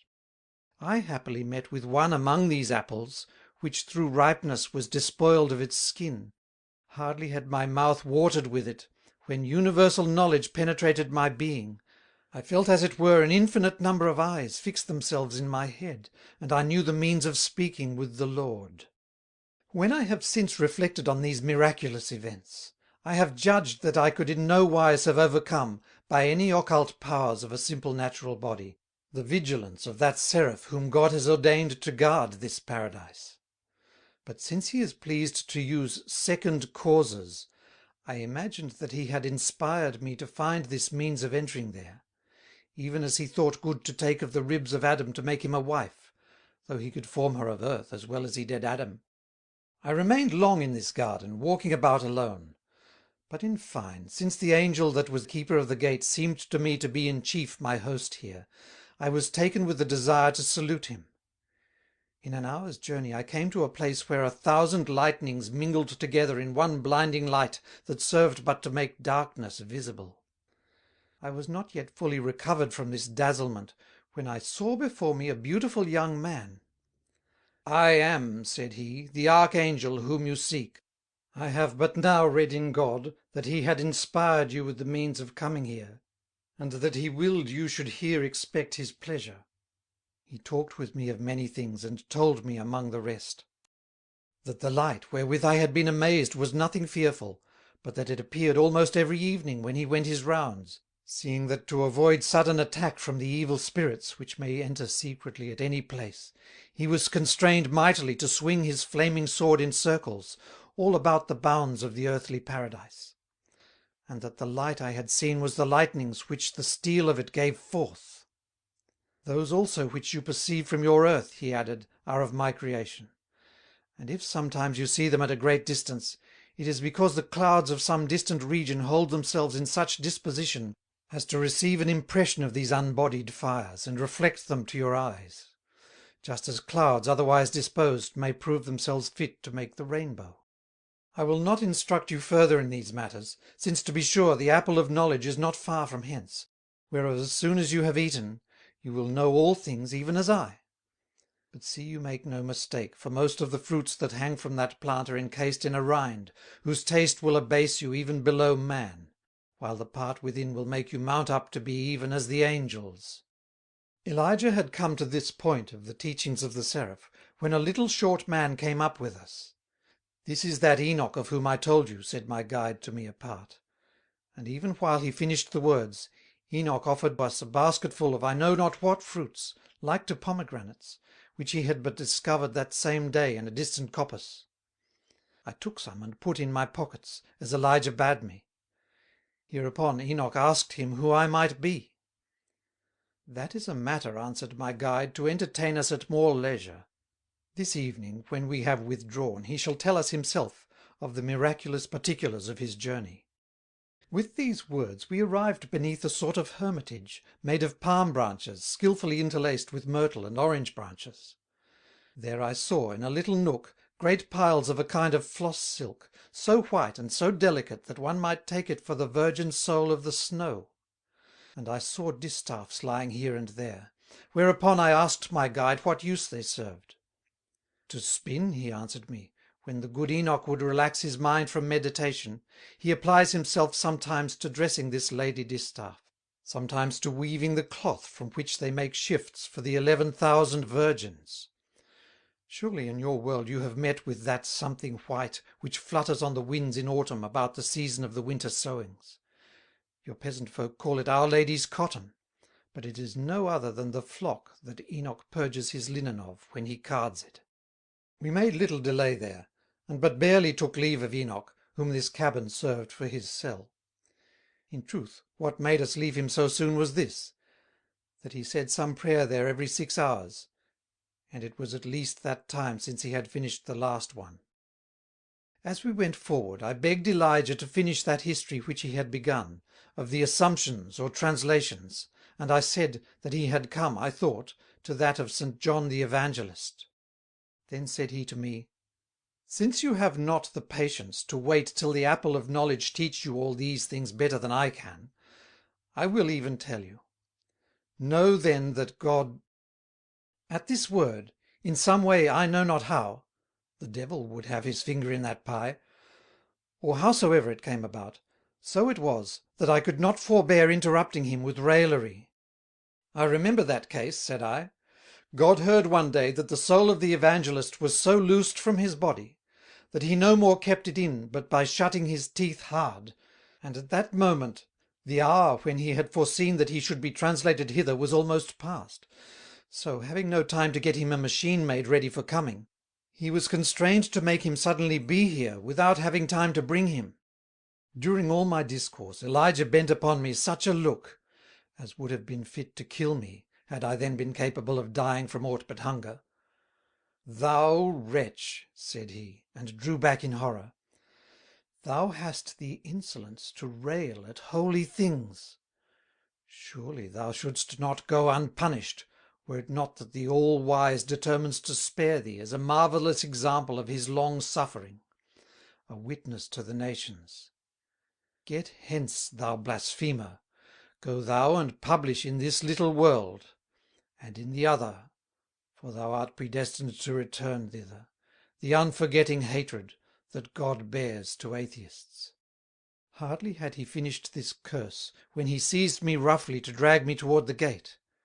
When we were arrived beside a great tree whose branches bent almost to earth with the burden of their fruit, "Here," said he, "is that tree of knowledge, where thou shouldst have got enlightenment inconceivable, but for thy infidelity." At that word I feigned to swoon with weakness, and letting myself fall against a low branch, I handily filched an apple from it. And in but a few strides more I was set down outside of that delicious garden. In that moment, being so violently pressed by hunger that I even forgot I was in the grip of the angry prophet, I drew from my pocket one of those apples I had filled it with, wherein I buried my teeth as deep as I could. But so it was, that in place of taking one of those Enoch had given me, my hand fell on that very apple I had plucked from the tree of knowledge, which for my misfortune I had not freed of its rind. Scarcely had I tasted it, when a thick cloud overcast my soul. I saw no body now near me, and in the whole hemisphere my eyes could not discern the least tract of the way I had made. Yet nevertheless I fully remembered every thing that befell me. When I reflected since upon that miracle, I fancied that the skin of the fruit which I bit had not rendered me altogether brutish, because my teeth piercing through it were a little moistened by the juice within, the efficacy whereof had dissipated the malignities of the rind. I was not a little surprised to see myself all alone, in a country I knew not. It was to no purpose for me to stare and look about me, for no creature appeared to comfort me. Chapter 7. Being cast out from that country, of the new adventures which befell him, and of the demon of Socrates. At length I resolved to march forwards, till fortune should afford me the company of some beasts, or at least she favourably granted my desire, for within half a quarter of a league I met two huge animals, one of which stopped before me, and the other fled swiftly to its den; because that some time after I perceived it come back again in the company of above 700 or 800 of the same kind, who beset me. When I could discern them at a near distance, I perceived that they were proportioned and this adventure brought into my mind the old wives' tales of my nurse concerning sirens, fauns, and satyrs. Ever now and then they raised such furious shouts, occasioned undoubtedly by their admiration at the sight of me, that I thought I was e'en turned a monster. At length one of these beast-like men, catching hold of me by the neck, just as wolves do when they carry away sheep, tossed me upon his back and brought me into their town, where I was more amazed than before, when I knew they were men, that I could meet with none of them but who marched upon all four. When these people saw that I was so little, for most of them are 12 cubits long, and that I walked only upon 2 legs, they could not believe me to be a man, for they were of opinion, that nature having given to men as well as beasts 2 legs and 2 arms, they should both make use of them alike. And indeed, reflecting upon that since, that situation of body did not seem to me altogether extravagant, when I called to mind that whilst children are still under the nurture of nature, they go upon all four, and that they rise not on their 2 legs, but by the care of their nurses, who set them in little running chairs and fasten straps to them, to hinder them from falling on all four, as the only posture that the shape of our body naturally inclines to rest in. They said then, as I had it interpreted to me since, that I was infallibly the female of the Queen's little animal, and therefore as such, or somewhat else, I was carried straight to the town-house, where I observed by the muttering and gestures both of the people and magistrates, that they were consulting what sort of a thing I could be. When they had conferred together a long while, a certain burgher, who had the keeping of the strange beasts, besought the mayor and aldermen to commit me to his custody, till the Queen should send for me to couple me to my mail. This was granted without any difficulty, and that juggler carried me to his house, where he taught me to tumble, vault, make mouths, and show 100 odd tricks, for which in the afternoons he received money at the door from those that came in to see me. But heaven, pitying my sorrows, and vexed to see the temple of its Maker profaned, so ordered it, that one day when I was tied to a rope, wherewith the mountebank made me leap and skip to divert the people, I heard a man's voice, who asked me what I was, in Greek. I was much surprised to hear one speak in that country as they do in our world. He put some questions to me, which I answered, and then gave him a full account of my whole design and the success of my travels. He took the pains to comfort me, and, as I take it, said to me, "Well, son, at length you suffer for the frailties of your world. There is a mobile here, as well as there, that can sway with nothing but what they are accustomed to. But know that you are but justly served, for had any one of this earth had the boldness to mount up to yours, and call himself a man, your sages would have destroyed him as a monster." He then told me that he would acquaint the court with my disaster, adding that so soon as he had heard the news that went of me, he came to see me, and was satisfied that I was a man of the world, of which I said I was, because he had travelled there formerly and sojourned in Greece, where he was called the Demon of Socrates; that after the death of that philosopher he had governed and taught Epaminondas at Thebes; after which, being gone over to the Romans, justice had obliged him to espouse the party of the younger Cato; that after his death he had addicted himself to Brutus; that all these great men having left in that world no more but the shadow of their virtues, he with his companions had retreated to temples and solitudes. In a word, added he, the people of your world became so dull and stupid, that my companions and I lost all the pleasure that formerly we had in instructing them. Not but that you have heard men talk of us, for they called us oracles, nymphs, geniuses, fairies, household gods, lems, larvas, lamias, hobgoblins, naiades, incubuses, shades, manes, visions, and apparitions. We abandoned your world in the reign of Augustus, not long after I had appeared to Drusus the son of Livia, who waged war in Germany, whom I forbid to proceed any farther. It is not long since I came from thence a second time. Within these 100 years I had a commission to travel thither. I roamed a great deal in Europe, and conversed with some, whom possibly you may have known. One day, amongst others, I appeared to Cardan, as he was at his study. I taught him a great many things, and he in acknowledgment promised me to inform posterity of whom he had those wonders, which he intended to leave in writing. There I saw Agrippa, the Abbot Trithemius, Dr. Faustus, Labrosse, Caesar, and a certain cabal of young men, who are commonly called Rosicrucians, or Knights of the Red Cross, whom I taught a great many knacks and secrets of nature, which without doubt have made them pass for great magicians. I knew Campanella also. It was I that advised him, whilst he was in the Inquisition at Rome, to put his face and body into the usual postures of those whose inside he needed to know, that by the same frame of body he might excite in himself the thoughts which the same situation had raised in his adversaries, because by so doing he might better manage their soul when he came to know it. And at my desire he began a book, which we entitled De Sensu Rerum. I likewise haunted, in France, La Motte le Veiller and Gassendus. This last hath written as much like a philosopher as the other lived. I have known a great many more there, whom your age call divines, but all that I could find in them was a great deal of babble and a great deal of pride. In fine, since I passed over from your country into England, to acquaint myself with the manners of its inhabitants, I met with a man, the shame of his country. For certainly it is a great shame for the grandees of your states to know the virtue which in him has its throne, and not to adore him.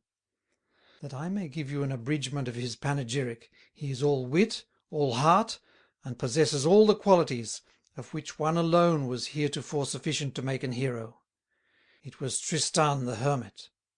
The truth is, I must tell you, When I perceived so exalted a virtue, I mistrusted it would not be taken notice of, and therefore I endeavoured to make him accept 3 vials, the first filled with the oil of talk, the other with the powder of projection, and the third with aurum potabile.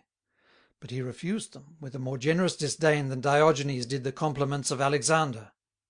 In fine, I can add nothing to the elegy of that great man, but that he is the only poet, the only philosopher, and the only free man amongst you. These are the considerable persons that I conversed with. All the rest, at least that I know, are so far below man that I have seen beasts somewhat above them. After all, I am not a native neither of this country nor yours.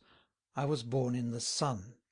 But because sometimes our world is overstocked with people, by reason of the long lives of the inhabitants, and that there is hardly any wars or diseases amongst them, our magistrates from time to time send colonies into the neighbouring worlds. For my own part, I was commanded to go to yours, being declared chief of the colony that accompanied me. I came since into this world, for the reasons I told you, and that which makes me continue here is, because the men are great lovers of truth, and have no pedants among them, that the philosophers are never persuaded but by reason, and that the authority of a doctor, or of a great number, is not preferred before the opinion of a thresher in a barn, when he has right on his side. In short, none are reckoned madmen in this country, but sophisters and orators. I asked him how they lived. He made answer, 3 or 4 thousand years, and thus went on: Though the inhabitants of the sun be not so numerous of those of this world, yet the sun is many times overstocked, because the people being of a hot constitution are stirring and ambitious, and digest much. You ought not to be surprised at what I tell you, for though our globe be very vast, and yours little, though we die not before the end of 4,000 years, and you at the end of 50, yet know, that as there are not so many stones as clods of earth, nor so many animals as plants, nor so many men as beasts, just so there ought not to be so many spirits as men, by reason of the difficulties that occur in the generation of a perfect creature. I asked him, if they were bodies as we are. He made answer, that they were bodies, but not like us, nor anything else which we judged such, because we call nothing a body commonly but what we can touch, that in short there was nothing in nature but what was material, and that though they themselves were so, yet they were forced, when they had a mind to appear to us, to take bodies proportionated to what our senses are able to know, and that without doubt that was the reason why many have taken the stories that are told of them for the delusions of a weak fancy, because they only appeared in the night time.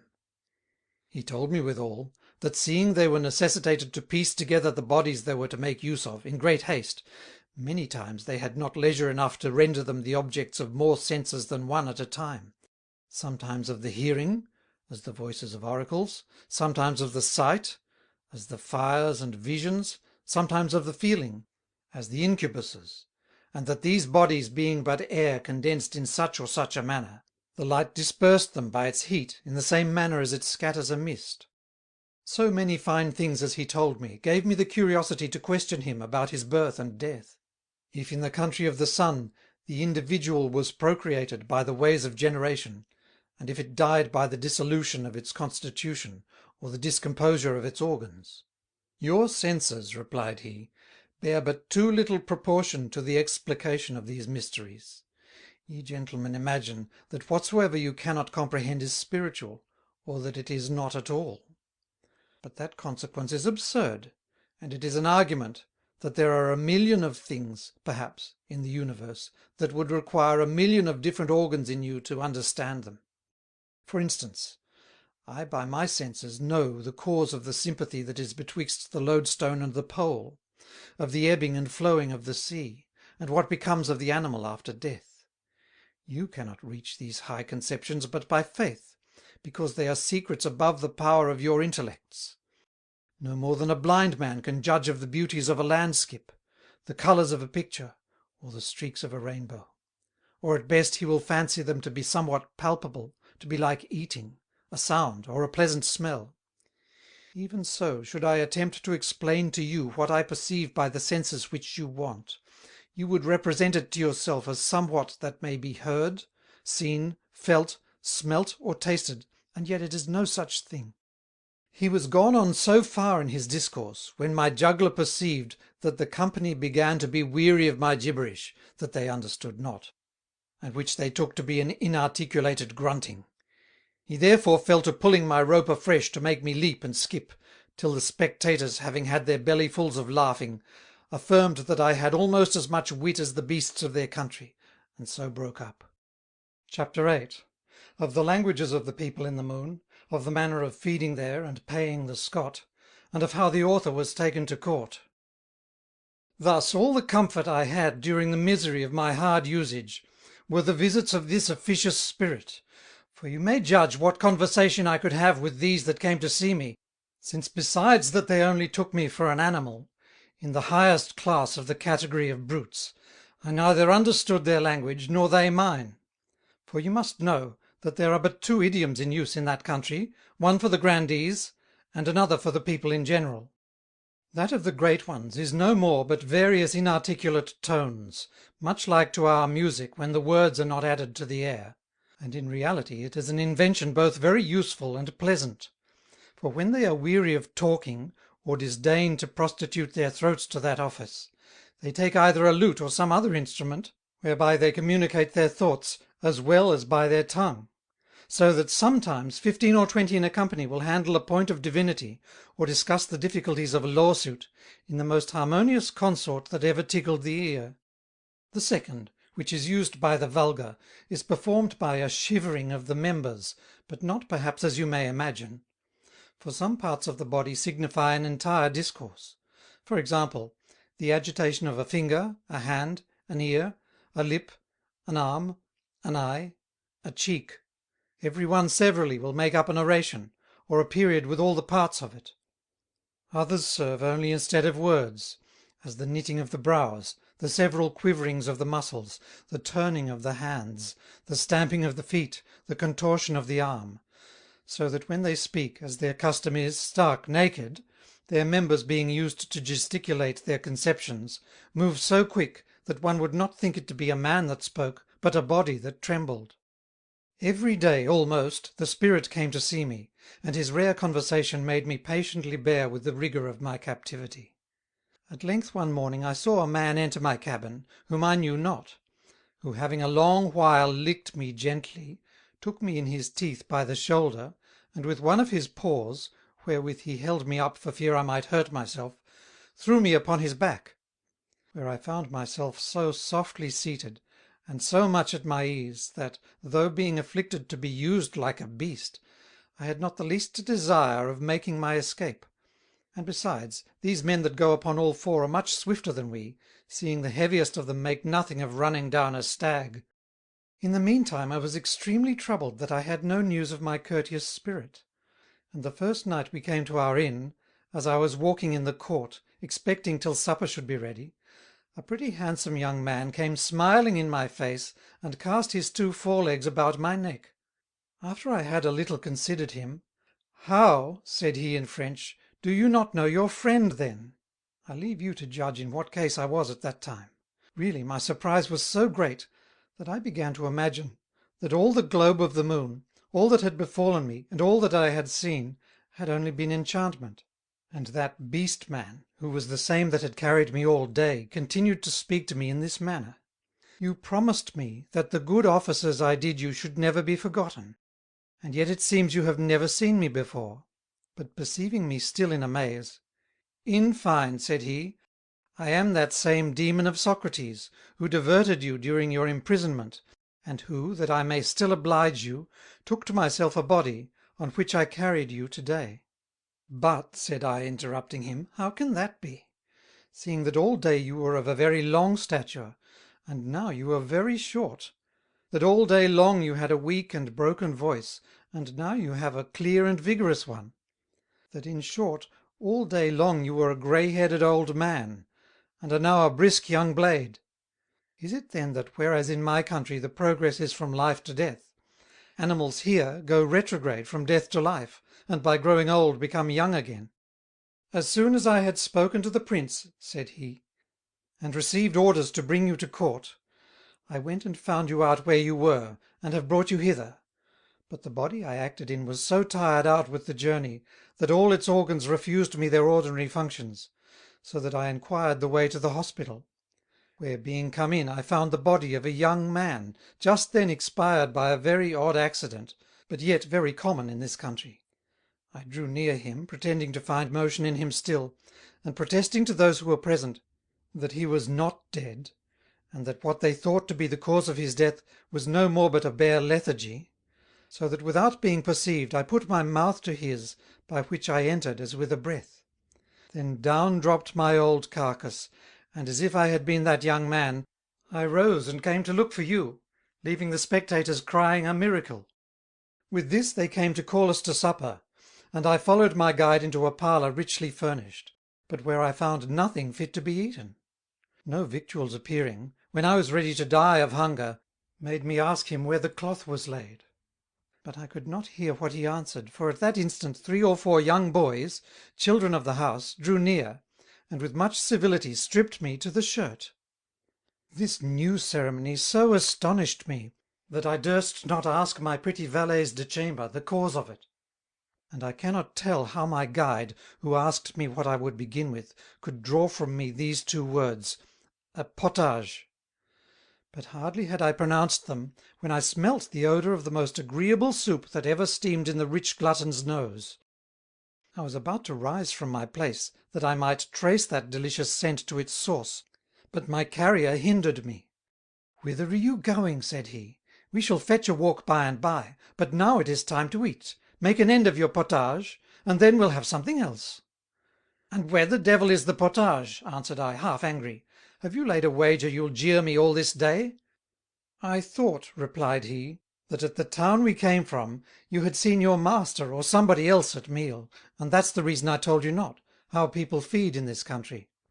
Seeing then you are still ignorant, you must know that here they live on steams. The art of cookery is to shut up in great vessels, made on purpose, the exhalations that proceed from the meat whilst it is a dressing. And when they have provided enough of several sorts and several tastes, according to the appetite of those they treat, they open one vessel where that steam is kept, and after that another, and so on till the company be satisfied. Unless you have already lived after this manner, you would never think that the nose without teeth and gullet can perform the office of the mouth in feeding a man. But I'll make you experience it yourself." He had no sooner said so, but I found so many agreeable and nourishing vapours enter the parlour, one after another, that in less than half a quarter of an hour I was fully satisfied. When we were got up, "This is not a matter," said he, "much to be admired at, seeing you cannot have lived so long, and not have observed that all sorts of cooks, who eat less than people of another calling, are nevertheless much fatter. Whence proceeds that plumpness, do you think? Unless it be from the steams that continually environ them, which penetrate into their bodies and fatten them.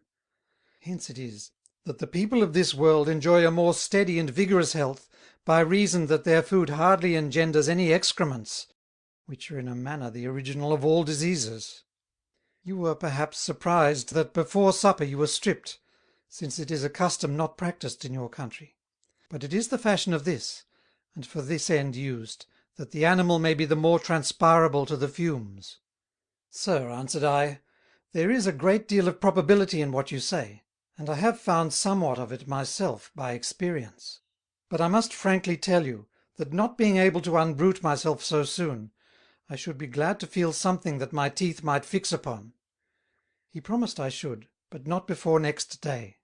"Because," said he, "to eat so soon after your meal would breed crudities." After we had discoursed a little longer, we went up to a chamber to take our rest. A man met us on the top of the stairs, who, having attentively eyed us, led me into a closet, where the floor was strowed with orange flowers 3 foot thick, and my spirit into another filled with gillyflowers and jessamines. Perceiving me amazed at that magnificence, he told me that they were beds of the country. In fine, we laid ourselves down to rest in our several cells, and so soon as I had stretched myself out upon my flowers, by the light of 30 large glowworms shut up in a crystal, being the only candles Charon uses, I perceived the 3 or 4 boys who had stripped me before supper, one tickling my feet, another my thighs, the third my flanks, and the fourth my arms, and all so delicately and daintily, that in less than in a minute I was fast asleep.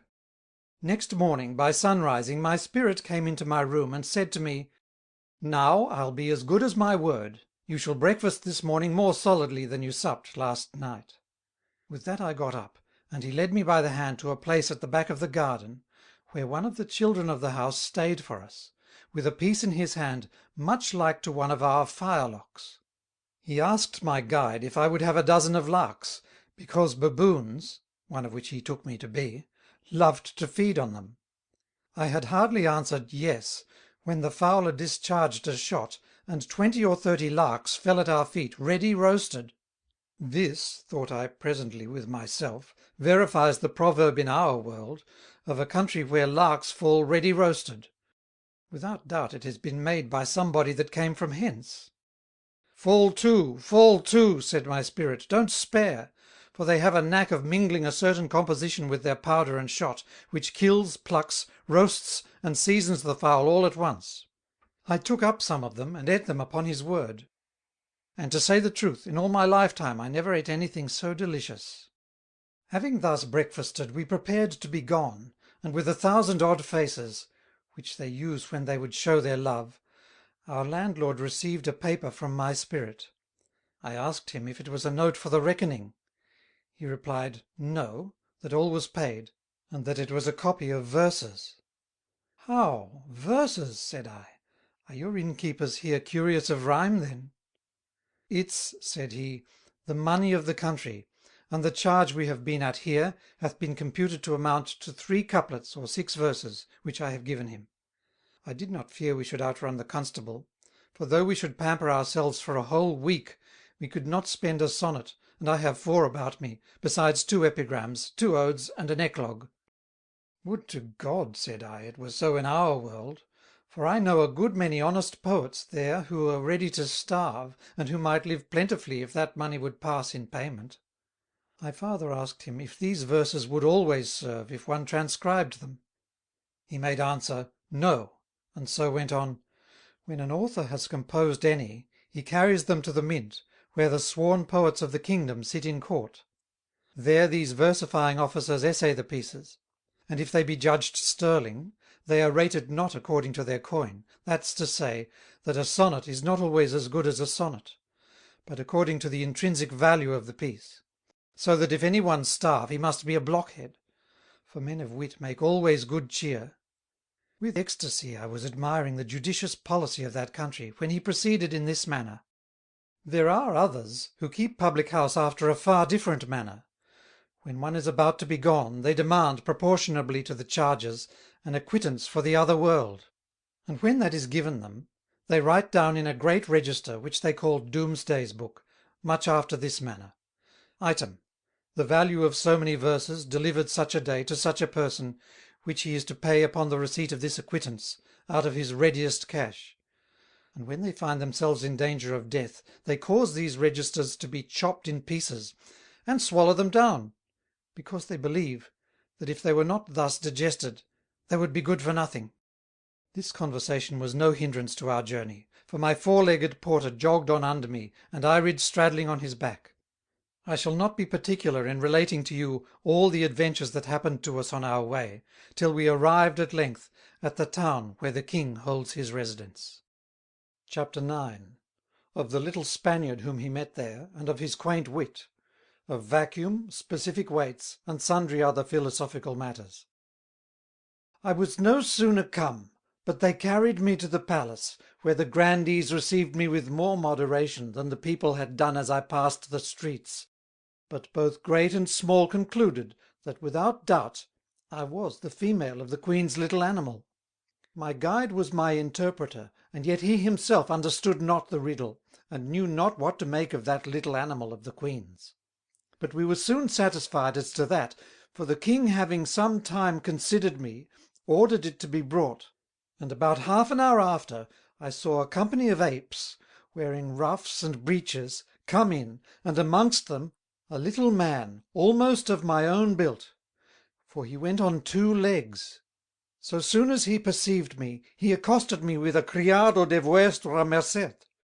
I answered his greeting much in the same terms, but alas, no sooner had they seen us talk together, but they believed their conjecture to be true.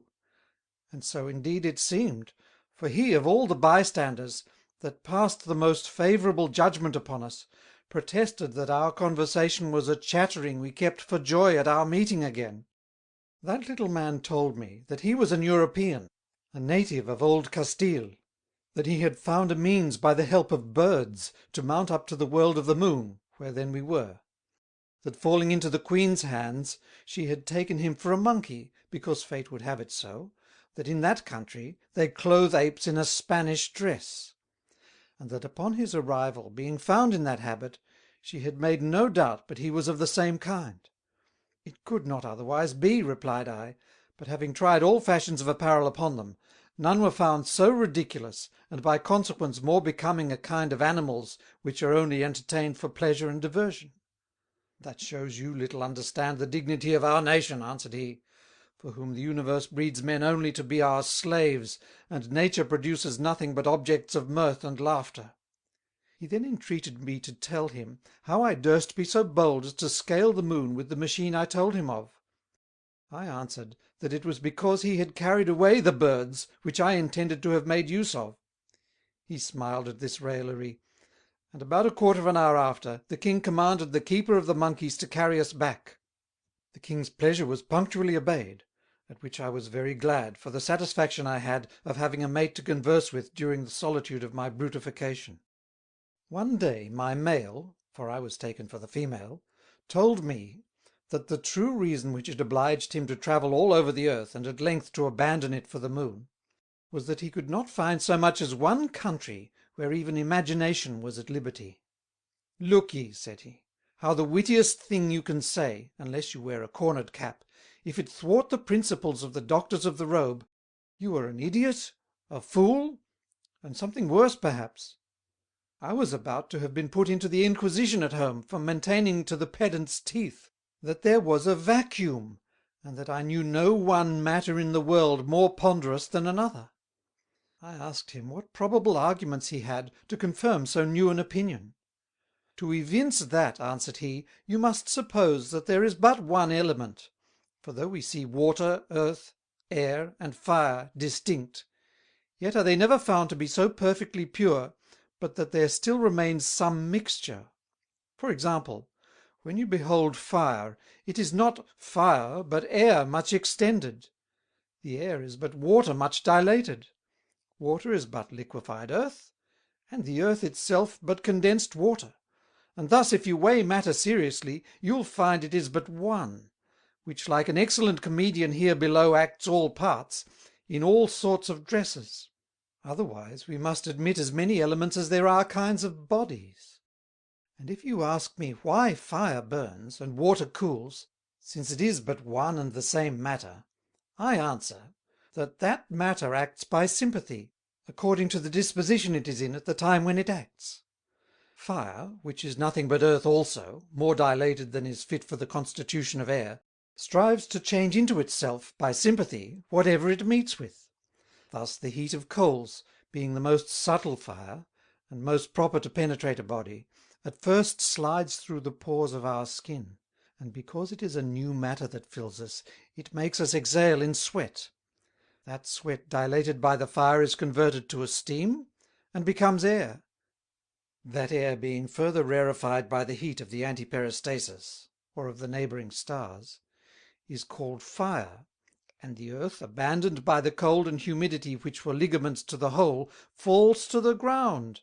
Water, on the other hand, though it no ways differ from the matter of fire, but in that it is closer, burns us not, because that being dense by sympathy, it closes up the bodies it meets with, and the cold we feel is no more but the effect of our flesh contracting itself, because of the vicinity of earth or water, which constrains it to a resemblance. Hence it is, that those who are troubled with a dropsy convert all their nourishment into water, and the choleric convert all the blood that is formed in their liver into choler. It being then supposed that there is but one element, It is most certain that all bodies, according to their several qualities, incline equally towards the center of the earth. But you'll ask me, why then does iron, metal, earth, and wood descend more swiftly to the center than a sponge, if it be not that it is full of air which naturally tends upwards? That is not at all the reason, and thus I make it out. Though a rock fall with greater rapidity than a feather, both of them have the same inclination for the journey. But a cannon bullet, for instance, were the earth pierced through, would precipitate with greater haste to the center thereof than a bladder full of wind. And the reason is, because that mass of metal is a great deal of earth contracted into a little space, and that wind a very little earth in a large space. For all the parts of matter, being so closely joined together in the iron, increase their force by their union, because being thus compacted, they are many that fight against a few, seeing a parcel of air equal to the bullet in bigness is not equal in quantity. Not to insist on a long deduction of arguments to prove this, tell me in good earnest how a pike, a sword, or a dagger wounds us. If it be not because the steel, being a matter wherein the parts are more continuous and more closely knit together than your flesh is, whose pores and softness show that it contains but very little matter within a great extent of place, and that the point of the steel that pricks us, being almost an innumerable number of particles of matter against a very little flesh, it forces it to yield to the stronger, in the same manner as a squadron in close order will easily break through a more open battalion. For why does a bit of red-hot iron burn more than a log of wood all on fire?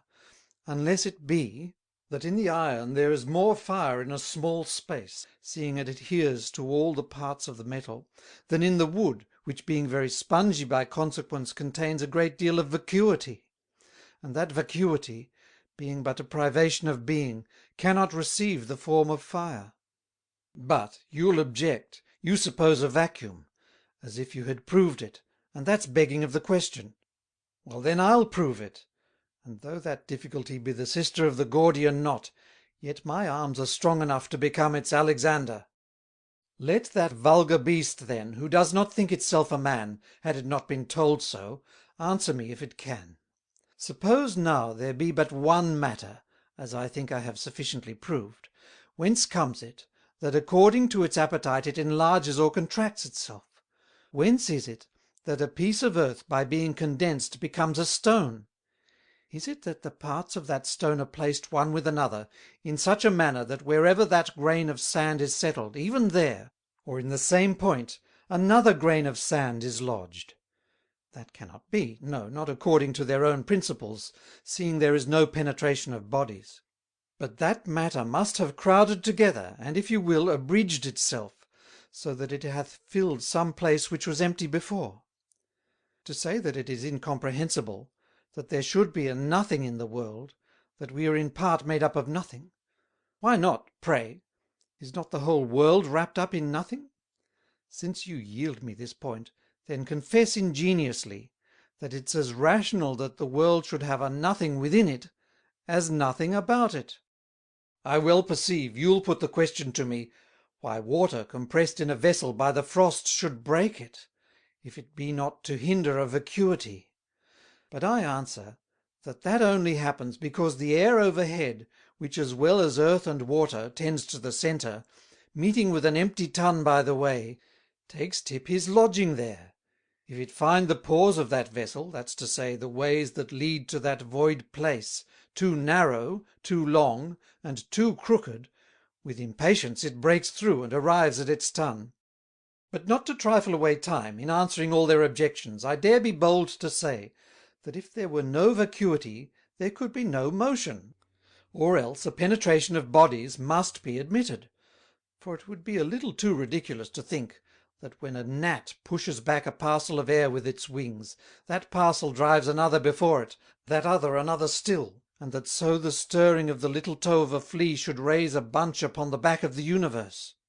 When they are at a stand, they have recourse to rarefaction.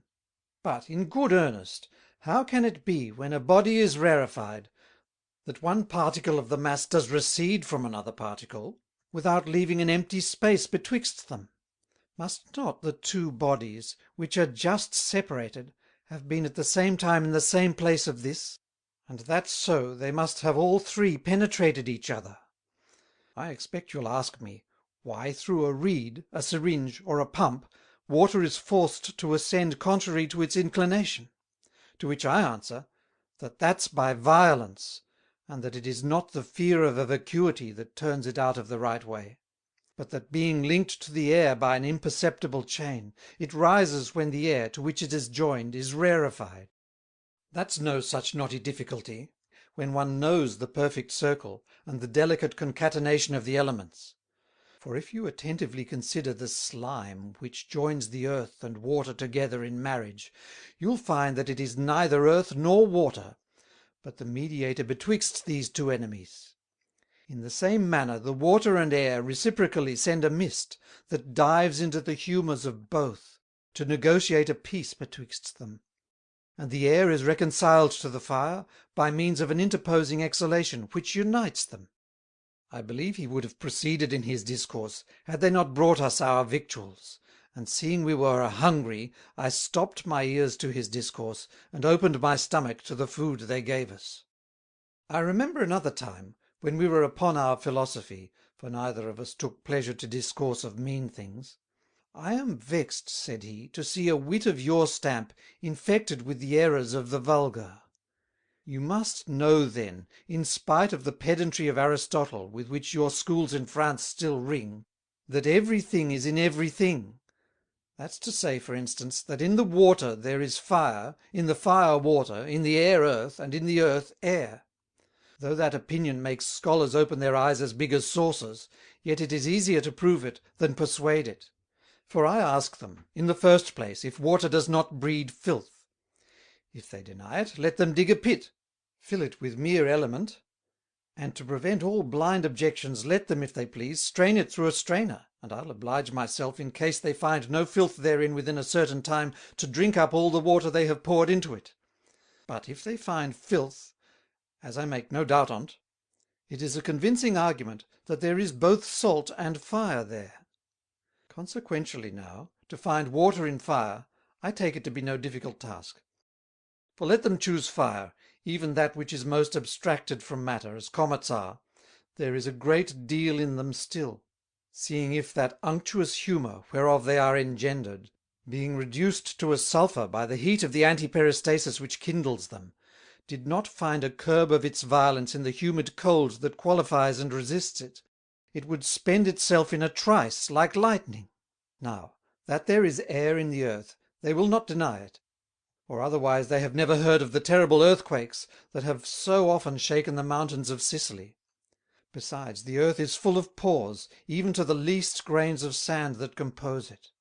Nevertheless, no man hath as yet said that these hollows were filled with vacuity.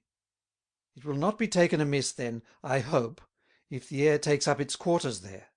It remains to be proved that there is earth in the air, but I think it scarcely worth my pains, seeing you are convinced of it, as often as you see such numberless legions of atoms fall upon your heads, as even stifle arithmetic. But let us pass from simple to compound bodies, they'll furnish me with much more frequent subjects, and to demonstrate that all things are in all things, not that they change into one another, as your peripatetics juggle. For I will maintain to their teeth, that the principles mingle, separate, and mingle again in such a manner, that hath been made water by the wise Creator of the world will always be water. I shall suppose no maxim, as they do, but what I prove. And therefore take a billet, or any other combustible stuff, and set fire to it. They'll say, when it is in a flame, that what was wood is now become fire, but I maintain the contrary, and that there is no more fire in it, when it is all in flame, than before it was kindled. But that which before was hid in the billet, and by the humidity and cold hindered from acting, being now assisted by the stranger, hath rallied its forces against the phlegm that choked it, and commanding the field of battle, that was possessed by its enemy, triumphs over his jailer and appears without fetters. Don't you see how the water flees out at the two ends of the billet, hot and smoking from the fight it was engaged in? That flame which you see rise on high is the purer fire, unpestered from the matter, and by consequence the readiest to return home to itself. Nevertheless it unites itself by tapering into a pyramid, till it rise to a certain height, that it may pierce through the thick humidity of the air which resists it. But as mounting, it disengaged itself by little and little from the violent company of its landlords, so it diffuses itself, because then it meets with nothing that thwarts its passage, which negligence, though, is many times the cause of a second captivity. For marching stragglingly, it wanders sometimes into a cloud, and if it meet there with a party of its own sufficient to make head against a vapour, they engage, grumble, thunder and roar, and the death of innocence is many times the effect of the animated rage of those inanimated things. If, when it finds itself pestered among those crudities of the middle region, it is not strong enough to make a defence, it yields to its enemy upon discretion, which by its weight constrains it to fall again to the earth; and this wretch, enclosed in a drop of rain, may perhaps fall at the foot of an oak, whose animal fire will invite the poor straggler to take a lodging with him. And thus you have it, in the same condition again as it was a few days before. But let us trace the fortune of the other elements that composed that billet. The air retreats to its own quarters also, though blended with vapours, because the fire, all in a rage, drove them briskly out pell-mell together. Now you have it serving the winds for a tennis ball, furnishing breath to animals, filling up the vacuities that nature hath left. And it may be also wrapped up in a drop of dew, suckling the thirsty leaves of that tree whither our fire retreated. The water driven from its throne by the flame, being by the heat elevated to the nursery of the meteors, will distill again in rain upon our oak, as soon as upon another; and the earth being turned to ashes, and then cured of its sterility, either by the nourishing heat of a dunghill on which it hath been thrown, or by the vegetative salt of some neighbouring plants, or by the teeming waters of some rivers, may happen also to be near this oak, which by the heat of its germ will attract it, and convert it into a part of its bulk. In this manner these four elements undergo the same destiny, and return to the same state which they quitted but a few days before. So that it may be said that all that's necessary for the composition of a tree is in a man, and in a tree all that's necessary for making of a man. In fine, according to this way, all things will be found in all things. But we want a Prometheus, to pluck us out of the bosom of nature, and render us sensible, which I am willing to call the first matter. These were the things, I think, with which we passed the time, for that little Spaniard had a quaint wit. Our conversation, however, was only in the night time, because from 6 o'clock in the morning until night, crowds of the people, that came to stare at us in our lodging, would have disturbed us, for some threw us stones, others nuts, and others grass. There was no talk but of the king's beasts. We had our victuals daily at set hours.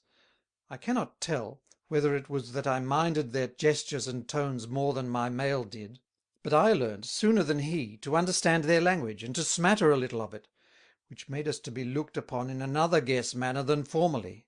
And the news thereupon flew presently all over the kingdom, that 2 wild men had been found, who were less than other men, by reason of the bad food we had had in the deserts, and who through a defect of their parents' seed had not the forelegs strong enough to support their bodies. Chapter 10. Where the author comes in doubt whether he be a man, an ape, or an ostrich, and of the opinion of the lunar philosophers concerning Aristotle.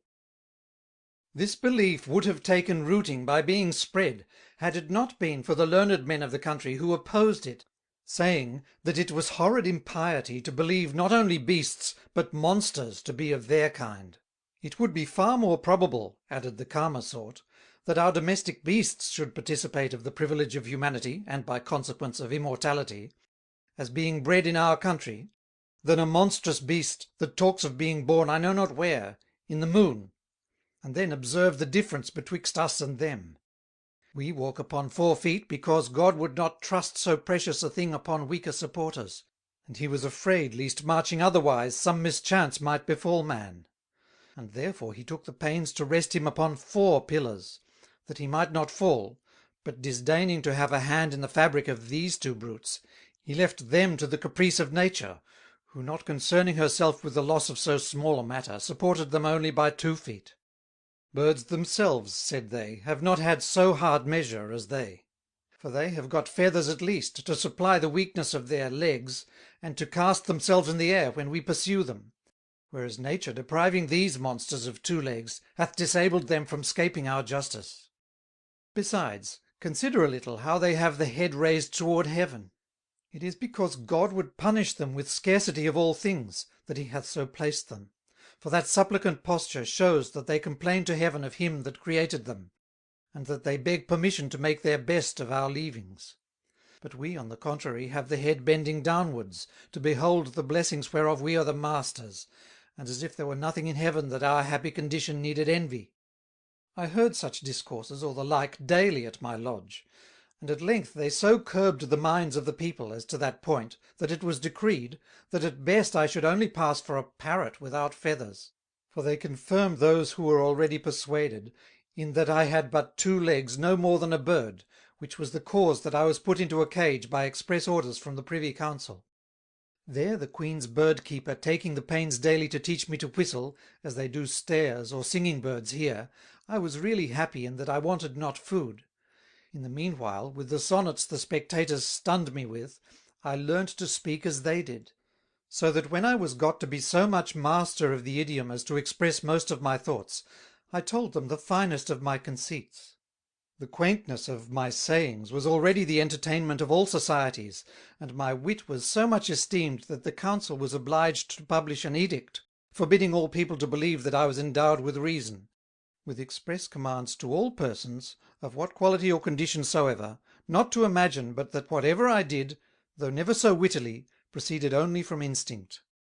Nevertheless, the decision of what I was divided the town into 2 factions. The party that stood for me increased daily, and at length, in spite of the anathema whereby they endeavoured to scare the multitude, they who held for me demanded a convention of the states for determining that controversy. It was long before they could agree in the choice of those who should have a vote.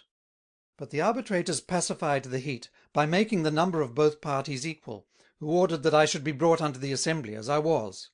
But I was treated there with all imaginable severity. My examiners, amongst other things, put questions of philosophy to me. I ingenuously told them all that my tutor had heretofore taught me, but they easily refuted me by more convincing arguments. So that, having nothing to answer for myself, my last refuge was to principles of Aristotle, which stood me in as little stead as his sophisms did, for in 2 words they let me see the falsity of them. That same Aristotle, said they, whose learning you brag so much of, did without doubt accommodate principles to his philosophy, instead of accommodating his philosophy to principles, and besides he ought to have proved them at least to be more rational than those of the other sects you mentioned to us. Wherefore the good man will not take it ill, we hope, if we bid him God be W. In fine, when they perceived that I did nothing but bawl, that they were not more knowing than Aristotle, and that I was forbid to dispute against those who denied his principles, they all unanimously concluded that I was not a man, but perhaps a kind of ostrich, seeing I carried my head upright like them, that I walked on 2 legs, and that in short, but for a little down, I was every way like one of them, so that the bird keeper was ordered to have me back to my cage. I spent my time pretty pleasantly there, for because I had correctly learnt their language, the whole court took pleasure to make me prattle. The Queen's maids, among the rest, slipped always some boon into my basket, and the gentlest of them all, having conceived some kindness for me, was so transported with joy, when in private I entertained her with the manners and divertissements of the people of our world, and especially our bells, and other instruments of music, that she protested to me, with tears in her eyes, that if ever I found myself in a condition to fly back again to our world, she would follow me with all her heart. Chapter 11. Of the manner of making war in the moon, and of how the moon is not the moon, nor the earth. One morning early, having started out of my sleep, I found her taboring upon the grates of my cage. Take good heart, said she to me, yesterday in council a war was resolved upon against the king. I hope that during the hurry of preparations, whilst our monarch and his subjects are absent, I may find an occasion to make your escape. How, a war? Said I, interrupting her. Have the princes of this world then any quarrels amongst themselves, as those of ours have? Good now, let me know their way of fighting. When the arbitrators, replied she, who are freely chosen by the two parties, have appointed the time for raising forces for their march, the number of combatants, the day and place of battle, and all with so great equality, that there is not one man more in one army than in the other, all the maimed soldiers on the one side are lifted in one company, and when they come to engage, the Maréchal de Camp take care to expose them to the maimed of the other side. The giants are matched with colosses, the fencers with those that can handle their weapons, the valiant with the stout, the weak with the infirm, the sick with the indisposed, the sturdy with the strong. And if any undertake to strike at another than the enemy he is matched with, unless he can make it out that it was by mistake, he is condemned for a coward. When the battle is over, they take an account of the wounded, the dead, and the prisoners, for runaways they have none, and if the loss be equal on both sides, they draw cuts, who shall be proclaimed victorious. But though a kingdom hath defeated the enemy in open war, yet there is hardly anything got by it. For there are other smaller armies of learned and witty men, on whose disputations the triumph or servitude of states wholly depends.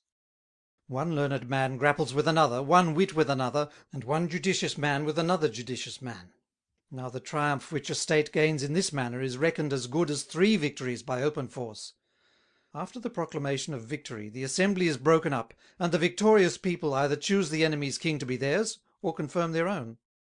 I could not forbear to laugh at this scrupulous way of giving battle, and for an example of much stronger politics, I alleged the customs of our Europe, where the monarch would be sure not to let slip any favourable occasion of gaining the day.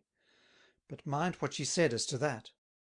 Tell me, pray, if your princes use not a pretext of right when they levy arms? No doubt, answered I, and of the justice of their cause too. Why then, replied she, do they not choose impartial and unsuspected arbitrators to compose their differences? And if it be found that the one has as much right as the other, let things continue as they were, or let them play a game at picket for the town or province that's in dispute. But why all these circumstances, replied I, in your way of fighting? Is it not enough that both armies are equal in the number of men? Your judgment is weak, answered she. Would you think in conscience that if you had the better of your enemy, hand to hand, in an open field, you had fairly overcome him, if you had had on a coat of mail and he none, if he had had but a dagger and you a tuck, and in a word, if he had had but one arm and you both yours? Nevertheless, what equality soever you may recommend to your gladiators, they never fight on even terms, for the one will be a tall man and the other short, the one skillful at his weapon, and the other a man that never handled a sword. The one will be strong and the other weak, and though these disproportions were not, but that the one were as skillful and strong as the other, yet still they might not be rightly matched, for one perhaps may have more courage than the other, who being rash and hot-headed, inconcerned in danger, as not foreseeing it; of a bilious temper, a more contracted heart, with all the qualities that constitute courage, as if that as well as a sword were not a weapon which his adversary hath not.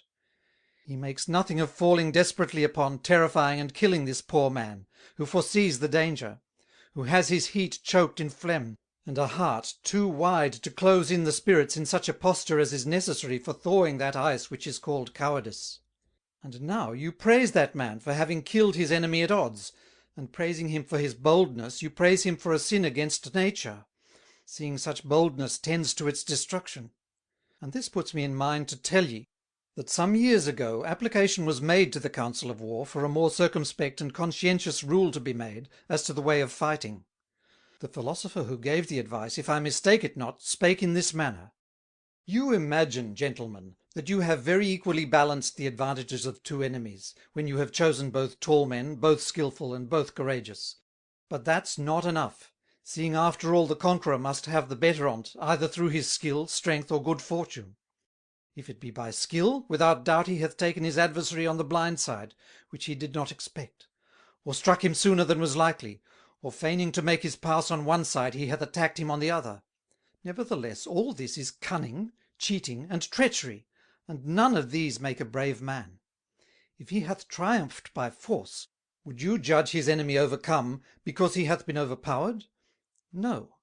Doubtless, no more than you'll say that a man hath lost the victory, when, overwhelmed by a mountain, it was not in his power to gain it. Even so the other was not overcome, because he was not in a suitable disposition, at that nick of time, to resist the violences of his adversary. If chance hath given him the better of his enemy, fortune ought then to be crowned, since he hath contributed nothing to it. And in fine, the vanquished is no more to be blamed than he who at dice, having thrown 17, is beat by another that throws 3 sixes. They confessed he was in the right, but that it was impossible, according to humane appearances, to remedy it, and that it was better to submit to a small inconvenience than to open a door to 100 of greater importance. She entertained me no longer at that time, because she was afraid to be found alone with me so early. Not that impudicity is a crime in that country. On the contrary, except malefactors convicted, all men have power over all women, and in the same manner a woman may bring her action against a man for refusing her. But she durst not keep me company publicly, because the members of council at their last meeting had said, that it was chiefly the women who gave it out that I was a man, which was the reason that for a long time I neither saw her nor any other of her sex. In the meantime, some must needs have revived the disputes about the definition of my being, for whilst I was thinking of nothing else but of dying in my cage, I was once more brought out to have another audience.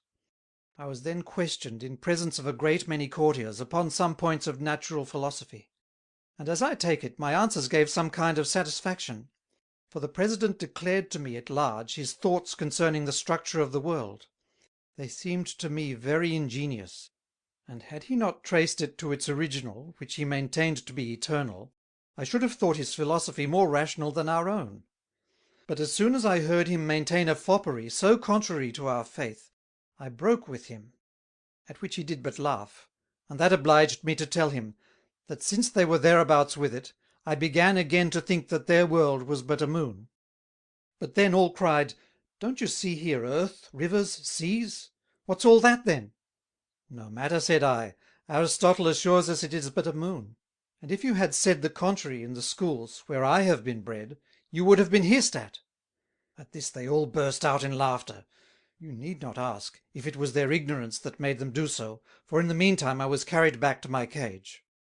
But some more passionate doctors, being informed that I had the boldness to affirm that the moon from whence I came was a world, and that their world was no more but a moon, thought it might give them a very just pretext to have me condemned to the water, for that's their way of rooting out heretics. For that end they went in a body and complained to the king, who promised them justice, and ordered me once more to be brought to the bar. Now was I the 3rd time uncaged, and then the most ancient spoke and pleaded against me. I do not well remember his speech, because I was too much frighted to receive the tones of his voice without disorder, and because also in declaiming he made use of an instrument which stunned me with its noise. It was a speaking trumpet, which he had chosen on purpose that by its martial sound he might rouse them to my death, and by that emotion of their spirits hinder reason from performing its office. As it happens in our armies, where the noise of drums and trumpets hinders the soldiers from minding the importance of their lives. When he had done, I rose up to defend my cause, but I was excused from it by an accident that will surprise you. Just as I had opened my mouth, a man, who with much ado had pressed through the crowd, fell at the king's feet, and a long while rolled himself upon his back in his presence. This practice did not at all surprise me, because I knew it to be the posture they put themselves into when they have a mind to be heard in public. I only stopped my own harangue and gave ear to his. "Just judges," said he, "listen to me. You cannot condemn that man, that monkey or parrot, for saying that the moon from whence he comes is a world, for if he be a man, though he were not come from the moon, since all men are free, is not he free also to imagine what he pleases? How can you constrain him not to have visions, as well as you? You may very well force him to say that the moon is not a world, but he will not believe it for all that. For to believe a thing, some possibilities inclining more to the yea than to the nay must offer to one's imagination. And unless you furnish him that probability, or his own mind hit upon it, he may very well tell you what he believes, but still remain an infidel. I am now to prove that he ought not to be condemned if you lift him in the catalogue of beasts. For suppose him to be an animal without reason, would it be rational in you to condemn him for offending against it? He hath said that the moon is a world. Now beasts act only by the instinct of nature. It is nature then that says so, and not he. To think that wise nature, who hath made the world and the moon, knows not herself what it is, and that ye who have no more knowledge but what ye derive from her should more certainly know it, would be very ridiculous. But if passion should make you renounce your principles, and you should suppose that nature does not guide beasts, blush at least to think on't, that the caprices of a beast should so discompose you. Really, gentlemen, should you meet with a man come to the years of discretion, who made it his business to inspect the government of pismires, giving a blow to one that had overthrown its companion, imprisoning another that had robbed its neighbour of a grain of corn, and indicting a third for leaving its eggs, would you not think him a madman to be employed in things so far below him, and to pretend to give laws to animals that never had reason? How will you then, most venerable assembly, justify yourselves for being so concerned at the caprices of that little animal? Just judges, I have no more to say.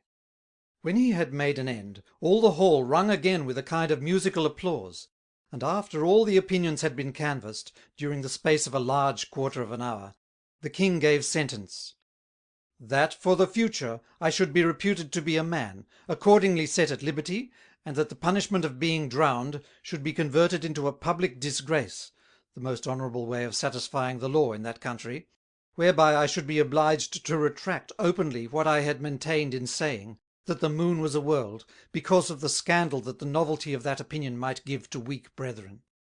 This sentence being pronounced, I was taken away out of the palace, richly clothed, but in derision carried in a magnificent chariot, as on a tribunal, which 4 princes in harness drew, and in all the public places of the town I was forced to make this declaration: Good people, I declare to you, that this moon here is not a moon but a world, and that the world below is not a world but a moon.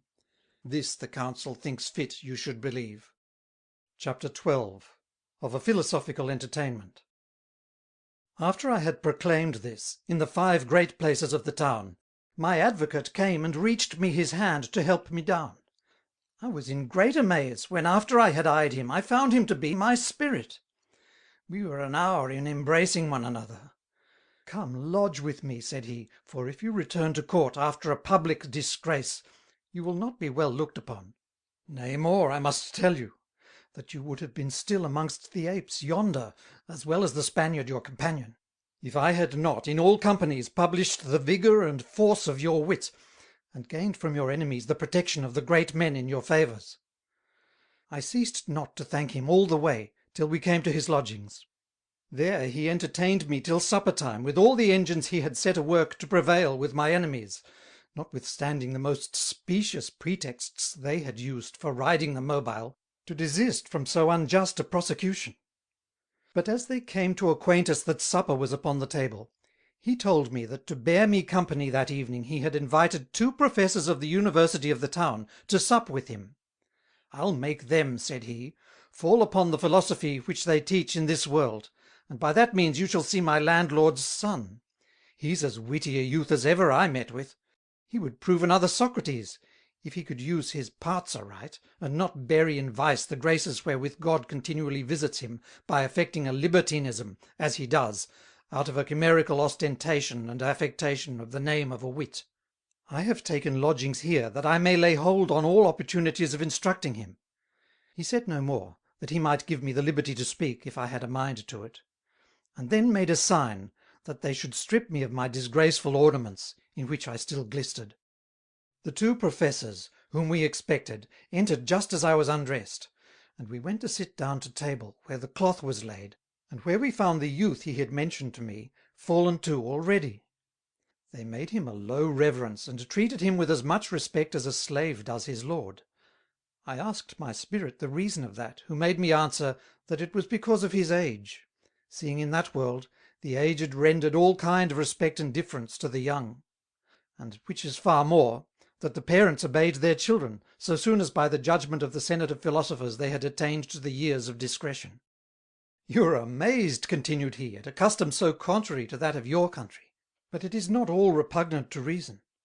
For say, in your conscience, when a brisk young man is at his prime in imagining, judging, and acting, is not he fitter to govern a family than a decrepit piece of 60 years, dull and doting, whose imagination is frozen under the snow of 60 winters, who follows no other guide but what you call the experience of happy successes, which are no more but the bare effects of chance, against all the rules and economy of humane prudence. And as for judgment, he hath but little of that neither, though the people of your world make it the portion of old age. But to undeceive them they must know, that that which is called prudence in an old man is no more but a panic apprehension, and a mad fear of acting any thing where there is danger; so that, when he does not run a risk wherein a young man hath lost himself, it is not that he foresaw the catastrophe, but because he had not fire enough to kindle those noble flashes which make us dare; whereas the boldness of that young man was as a pledge of the good success of his design, because the same ardour that speeds and facilitates the execution thrust him upon the undertaking. As for execution, I should wrong your judgment if I endeavoured to convince it by proofs. You know that youth alone is proper for action; and were you not fully persuaded of this, tell me, pray, when you respect a man of courage, is it not because he can revenge you on your enemies or oppressors? And does any thing but mere habit make you consider him, when a battalion of 70 Januaries hath frozen his blood and chilled all the noble heats that youth is warmed with? When you yield to the stronger, is it not that he should be obliged to you for a victory which you cannot dispute him? Why then should you submit to him, when laziness has softened his muscles, weakened his arteries, evaporated his spirits, and sucked the marrow out of his bones? If you adore a woman, is it not because of her beauty? Why should you then continue your cringes, when old age hath made her a ghost, which only represents a hideous picture of death? In short, when you loved a witty man, it was because by the quickness of his apprehension he unravelled an intricate affair, seasoned the choicest companies with his quaint sayings, and sounded the depth of sciences with a single thought. And do you still honour him, when his worn organs disappoint his weak noddle, when he is become dull and uneasy in company, and when he looks like an aged fairy rather than a rational man? Conclude then from thence, son, that it is fitter young men should govern families than old; and the rather, that according to your own principles, Hercules, Achilles, Epaminondas, Alexander, and Caesar, of whom most part died under 40 years of age, could have merited no honours, as being too young in your account, though their youth was the only cause of their famous actions, which a more advanced age would have rendered ineffectual, as wanting that heat and promptitude that rendered them so highly successful. But you'll tell me that all the laws of your world do carefully enjoin the respect that is due to old men.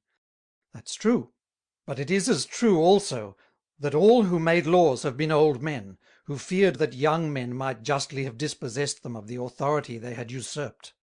You owe nothing to your mortal architector but your body only. Your soul comes from heaven, and chance might have made your father your son, as now you are his. Nay, are you sure he hath not hindered you from inheriting a crown? Your spirit left heaven, perhaps with a design to animate the king of the Romans, in the womb of the empress. It casually encountered the embryo of you, by the way, and it may be to shorten its journey, went and lodged there. No, no, God would never have raised your name out of the list of mankind, though your father had died a child. But who knows, whether you might not have been at this day the work of some valiant captain, that would have associated you to his glory, as well as to his estate; so that, perhaps, you are no more indebted to your father, for the life he hath given you, than you would be to a pirate who had put you in chains, because he feeds you. Nay, grant he had begot you a prince or king, a present loses its merit when it is made without the option of him who receives it. Caesar was killed, and so was Cassius too. In the meantime Cassius was obliged to the slave, from whom he begged his death, but so was not Caesar to his murderers, who forced it upon him. Did your father consult your will and pleasure when he embraced your mother? Did he ask you, if you thought fit to see that age, or to wait for another? If you would be satisfied to be the son of a sot, or if you had the ambition to spring from a brave man? Alas, you whom alone the business concerned were the only person not consulted in the case. Maybe, then, had you been shut up anywhere else than in the womb of nature's ideas, and had your birth been in your own opinion, you would have said to the Parker, My dear lady, take another spindle in your hand. I have lain very long in the bed of nothing, and I had rather continue 100 years still without a being than to be today, that I may repent of it tomorrow. However, be you must. It was to no purpose for you to whimper and squall to be taken back again to the long and darksome house they drew you out of. They made as if they believed you cried for the teat. These are the reasons, at least some of them, my son, why parents bear so much respect to their children. I know very well that I have inclined to the children's side more than in justice I ought, and that in favour of them I have spoken a little against my conscience. But since I was willing to repress the pride of some parents, who insult over the weakness of their little ones, I have been forced to do as they do who, to make a crooked tree straight, bend it to the contrary side, that between two conversions it may become even. Thus I have made fathers restore to their children what they have taken from them, by taking from them a great deal that belonged to them, that so another time they may be content with their own. I know very well also that by this apology I have offended all old men, but let them remember that they were children before they were fathers, and young before they were old, and that I must needs have spoken a great deal to their advantage, seeing they were not found in a parsley bed. But in fine, fall back, fall edge. Though my enemies draw up against my friends, it will go well enough still with me, for I have obliged all men, and only disobliged but one half. With that he held his tongue, and our landlord's son spoke in this manner. Give me leave, said he to him, since by your care I am informed of the original, history, customs, and philosophy of the world of this little man, to add something to what you have said, and to prove that children are not obliged to parents for their generation, because their parents were obliged in conscience to procreate them. The strictest philosophy of their world acknowledges that it is better to die, since to die one must have lived, than not to have had a being. Now, seeing, by not giving a being to that nothing, I leave it in a state worse than death, I am more guilty in not producing than in killing it. In the meantime, my little man, thou wouldst think thou hadst committed an unpardonable parricide shouldst thou have cut thy son's throat. It would indeed be an enormous crime, but it is far more execrable not to give a being to that which is capable of receiving it. For that child, whom thou deprivest of life forever, hath had the satisfaction of having enjoyed it for some time. Besides, we know that it is but deprived of it, but for some ages. But these 40 poor little nothings, which thou mightest have made 40 good soldiers for the king, thou art so malicious as to deny them life, and lettest them corrupt in thy reigns, to the danger of an apoplexy, which will stifle thee. This philosophy did not at all please me, which made me 3 or 4 times shake my head. But our preceptor held his tongue, because supper was mad to be gone. We laid ourselves along, then, upon very soft quilts covered with large carpets, and a young man that waited on us, taking the oldest of our philosophers, led him into a little parlour apart, where my spirit called to him to come back to us as soon as he had supped. This humour of eating separately gave me the curiosity of asking the cause of it. He'll not relish, said he, the steam of meat, nor yet of herbs, unless they die of themselves, because he thinks they are sensible of pain. I wonder not so much, replied I, that he abstains from flesh, and all things that have had a sensitive life. For in our world the Pythagoreans, and even some holy anchorites, have followed that rule, but not to dare, for instance, cut a cabbage, for fear of hurting it. That seems to me altogether ridiculous. And for my part, answered my spirit, I find a great deal of probability in his opinion. For tell me, is not that cabbage you speak of a being existent in nature as well as you? Is not she the common mother of you both? Yet the opinion that nature is kinder to mankind than to cabbage kind tickles and makes us laugh. But seeing she is incapable of passion, she can neither love nor hate anything. And were she susceptible of love, she would rather bestow her affection upon this cabbage, which you grant cannot offend her, than upon that man who would destroy her if it lay in his power. And moreover, man cannot be born innocent, being a part of the first offender. But we know very well that the first cabbage did not offend its creator. If it be said that we are made after the image of the Supreme Being, and so is not the cabbage, grant that to be true. Yet by polluting our soul, wherein we resembled him, we have effaced that likeness, seeing nothing is more contrary to God than sin. If then our soul be no longer his image, We resemble him no more in our feet, hands, mouth, forehead, and ears, than a cabbage in its leaves, flowers, stalk, pith, and head. Do not you really think that if this poor plant could speak, when one cuts it, it would not say, 'Dear brother man, what have I done to thee that deserves death? I never grow but in gardens, and am never to be found in desert places, where I might live in security. I disdain all other company but thine. And scarcely am I sowed in thy garden, when to show thee my goodwill, I blow, stretch out my arms to thee, offer thee my children in grain. And as a requital for my civility, thou causest my head to be chopped off.' Thus would a cabbage discourse if it could speak. Well, and because it cannot complain, may we therefore justly do it all the wrong which it cannot hinder? If I find a wretch bound hand and foot, may I lawfully kill him because he cannot defend himself? So far from that his weakness would aggravate my cruelty. And though this wretched creature be poor, and destitute of all the advantages which we have, yet it deserves not death. And when of all the benefits of a being it hath only that of increase, we ought not cruelly to snatch that away from it. To massacre a man is not so great sin as to cut and kill a cabbage, because one day the man will rise again, but the cabbage has no other life to hope for.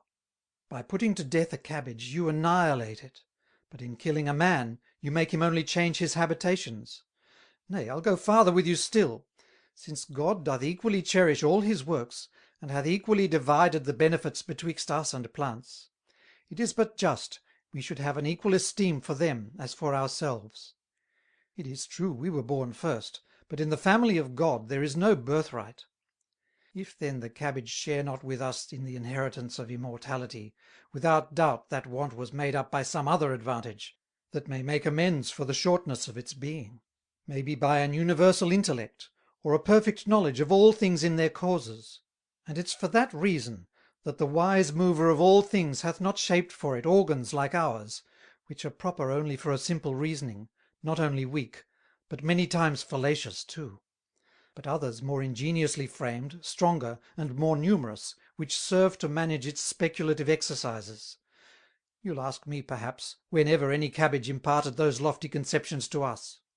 But tell me again, who ever discovered to us certain beings, which we allow to be above us, to whom we bear no analogy nor proportion, and whose existence it is as hard for us to comprehend as the understanding and ways whereby a cabbage expresses itself to its like, though not to us, because our senses are too dull to penetrate so far? Moses, the greatest of philosophers, who drew the knowledge of nature from the fountainhead, nature herself, hinted this truth to us when he spoke of the tree of knowledge; and without doubt he intended to intimate to us under that figure, that plants, in exclusion to mankind, possess perfect philosophy. Remember then, O thou proudest of animals, that though a cabbage which thou cuttest saith not a word, yet it pays it at thinking. But the poor vegetable has no fit organs to howl as you do, nor yet to frisk it about and weep. Yet it hath those that are proper to complain of the wrong you do it, and to draw a judgment from heaven upon you for the injustice. But if you still demand of me, how I come to know that cabbage and coleworts conceive such pretty thoughts? Then I will ask you, how come you to know that they do not? And that some amongst them, when they shut up at night, may not compliment one another as you do, saying, Good night, Master Coal-curled Pate, your most humble servant, good Master Cabbage Roundhead.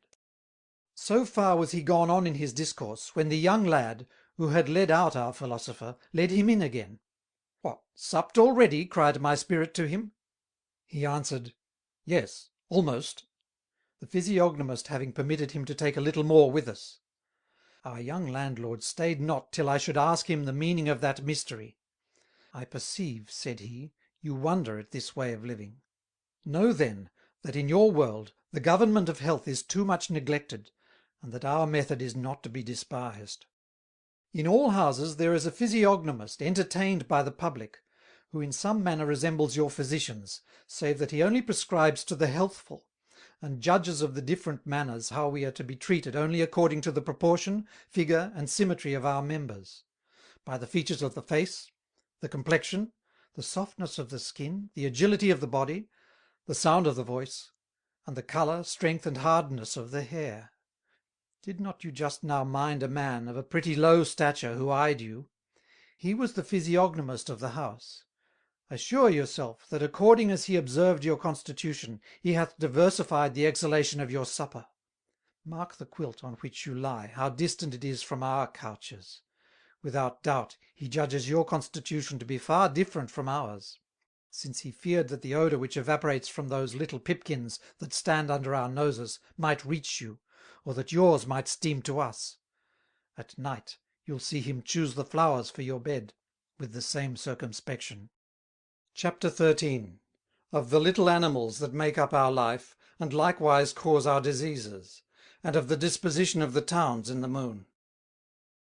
During all this discourse I made signs to my landlord, that he would try if he could oblige the philosophers to fall upon some head of the science which they professed. He was too much my friend not to start an occasion upon the spot, but not to trouble the reader with the discourse and entreaties that were previous to the treaty, wherein jest and earnest were so wittily interwoven that it can hardly be imitated. I'll only tell you that the doctor who came last, after many things, spake as follows: It remains to be proved that there are infinite worlds in an infinite world. Fancy to yourself then the universe as a great animal, and that the stars, which are worlds, are in this great animal, as other great animals that serve reciprocally for worlds to other peoples, such as we, our horses, etc. That we in our turns are likewise worlds to certain other animals, incomparably less than ourselves, such as nits, lice, handworms, etc. And that these are an earth to others, more imperceptible ones, in the same manner as every one of us appears to be a great world to these little people. Perhaps our flesh, blood, and spirits are nothing else but a contexture of little animals that correspond, lend us motion from theirs, and blindly suffer themselves to be guided by our will, which is their coachman, or otherwise conduct us, and all conspiring together produce that action which we call life. For tell me, pray, is it a hard thing to be believed that a louse takes your body for a world, and that when any one of them travels from one of your ears to the other, his companions say that he hath travelled the earth from end to end, or that he hath run from one pole to the other? Yes, without doubt those little people take your hair for the forests of their country, the pores full of liquor for fountains, buboes and pimples for lakes and ponds, boils for seas, and defluxions for deluges. And when you comb yourself, forwards and backwards, they take that agitation for the flowing and ebbing of the ocean. Doth not itching make good what I say? What is the little worm that causes it, but one of these little animals, which hath broken off from civil society, that it may set up for a tyrant in its country? If you ask me, why are they bigger than other imperceptible creatures? I ask you, why are elephants bigger than we, and the Irish men than Spaniards? As to the blisters and scurf, which you know not the cause of, they must either happen by the corruption of their enemies, which these little blades have killed, or which the plague has caused by the scarcity of food, for which the seditious worried one another and left mountains of dead carcasses rotting in the field, or because the tyrant, having driven away on all hands his companions, who by their bodies stopped up the pores of ours, hath made way out for the waterish matter, which being extravasted out of the sphere of the circulation of our blood, is corrupted. It may be asked, perhaps, why a nit or handworm produces so many disorders. But that's easily conceived, for as one revolt begets another, so these little people, egged on by the bad example of their seditious companions, aspire severally to sovereign command, and occasion everywhere war, slaughter, and famine. But you'll say, some are far less subject to itching than others, and nevertheless all are equally inhabited by these little animals, since you say they are the cause of our life. That's true, for we observe that phlegmatic people are not so much given to scratching as the choleric, because the people, sympathizing with the climate they inhabit, are slower in a cold body than those others that are heated by the temper of their region, who frisk and stir and cannot rest in a place. Thus a choleric man is more delicate than a phlegmatic, because being animated in many more parts, and the soul being the action of these little beasts, he is capable of feeling in all places where these cattle stir. Whereas the phlegmatic man, wanting sufficient heat to put that stirring mobile in action, is sensible but in a few places. To prove more plainly that universal vermicularity, you need but consider, when you are wounded, how the blood runs to the sore.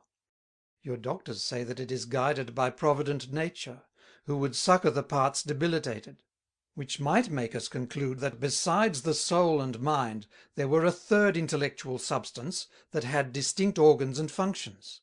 And therefore it seems to me far more rational to say that these little animals, finding themselves attacked, send to demand assistance from their neighbours, and thus, recruits flocking in from all parts, and the country being too little to contain so many, they either die of hunger, or we stifled in the press. That mortality happens when the boil is ripe. For as an argument that these animals at that time are stifled, the flesh becomes insensible. Now if bloodletting, which is many times ordered to divert the fluxion, do any good, it is because, being much lost by the orifice which these little animals laboured to stop, they refuse their allies assistance, having no more forces than is enough to defend themselves at home.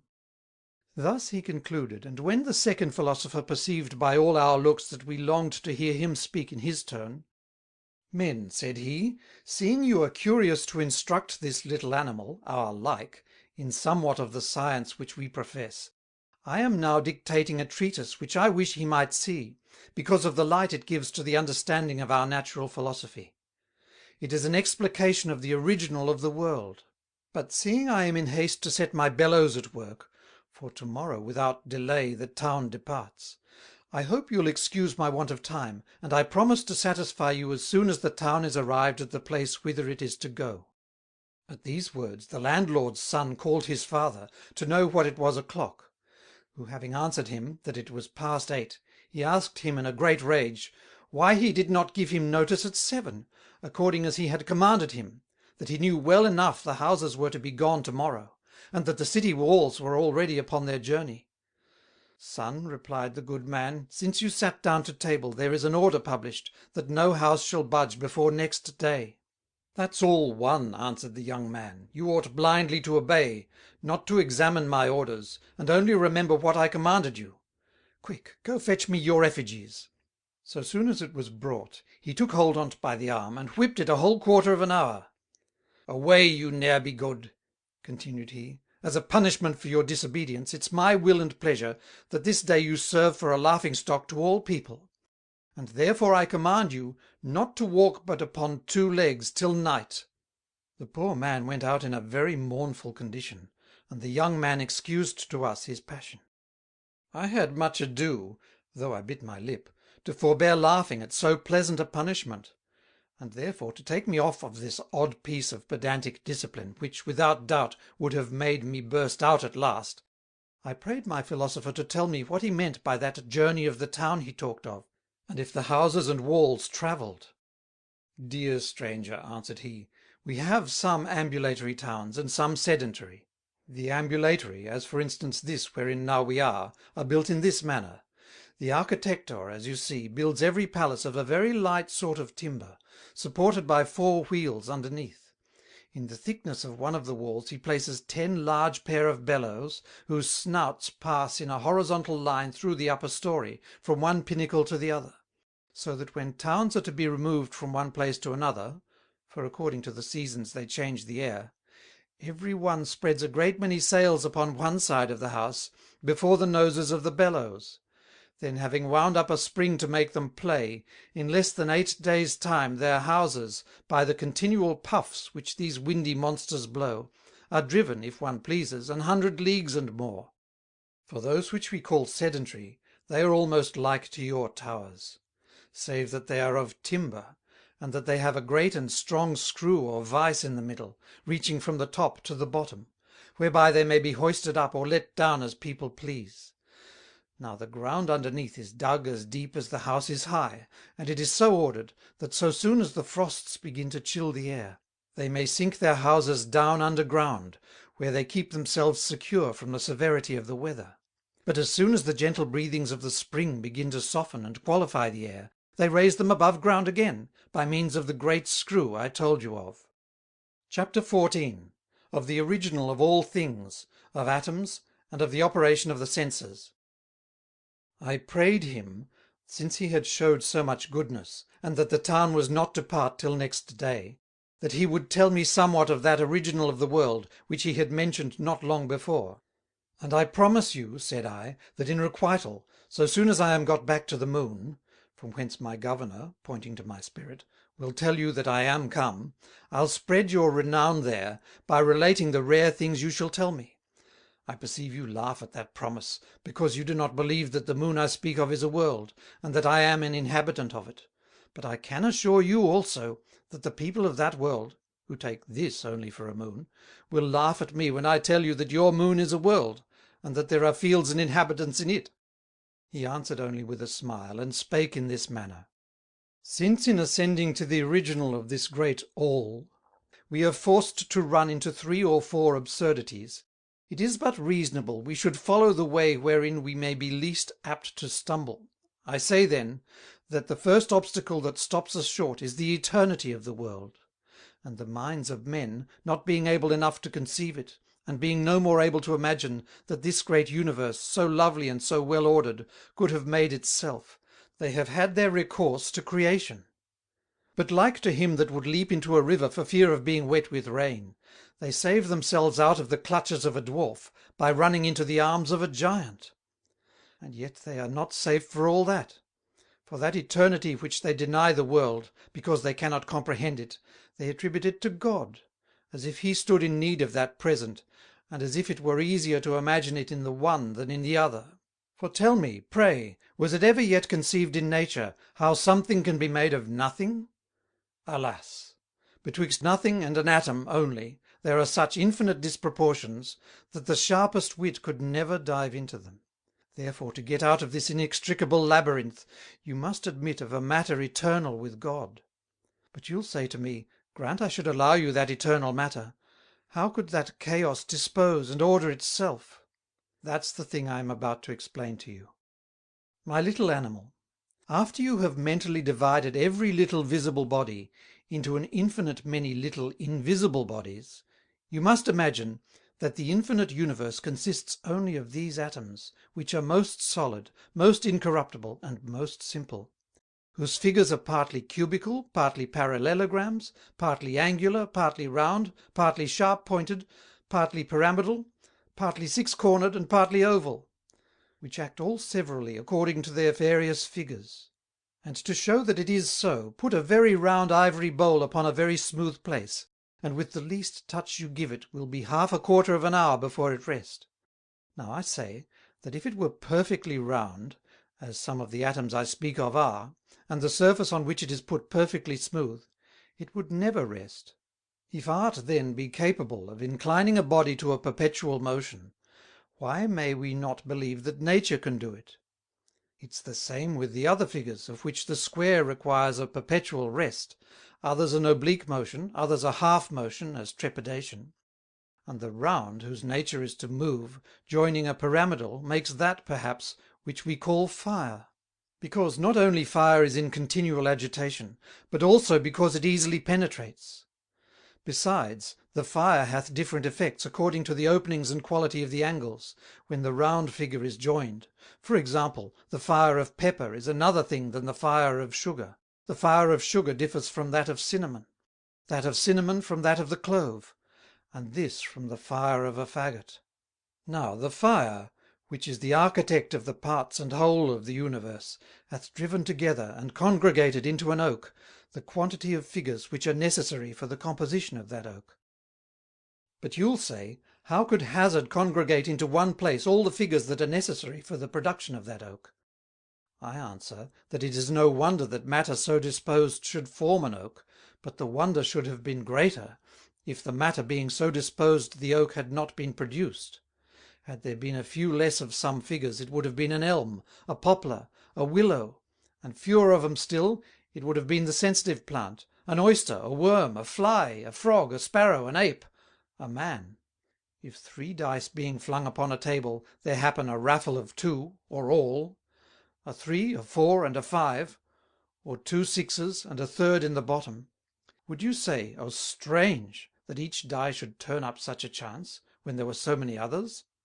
A sequence of 3 hath happened, oh strange, 2 sixes turned up, and the bottom of the third, oh strange.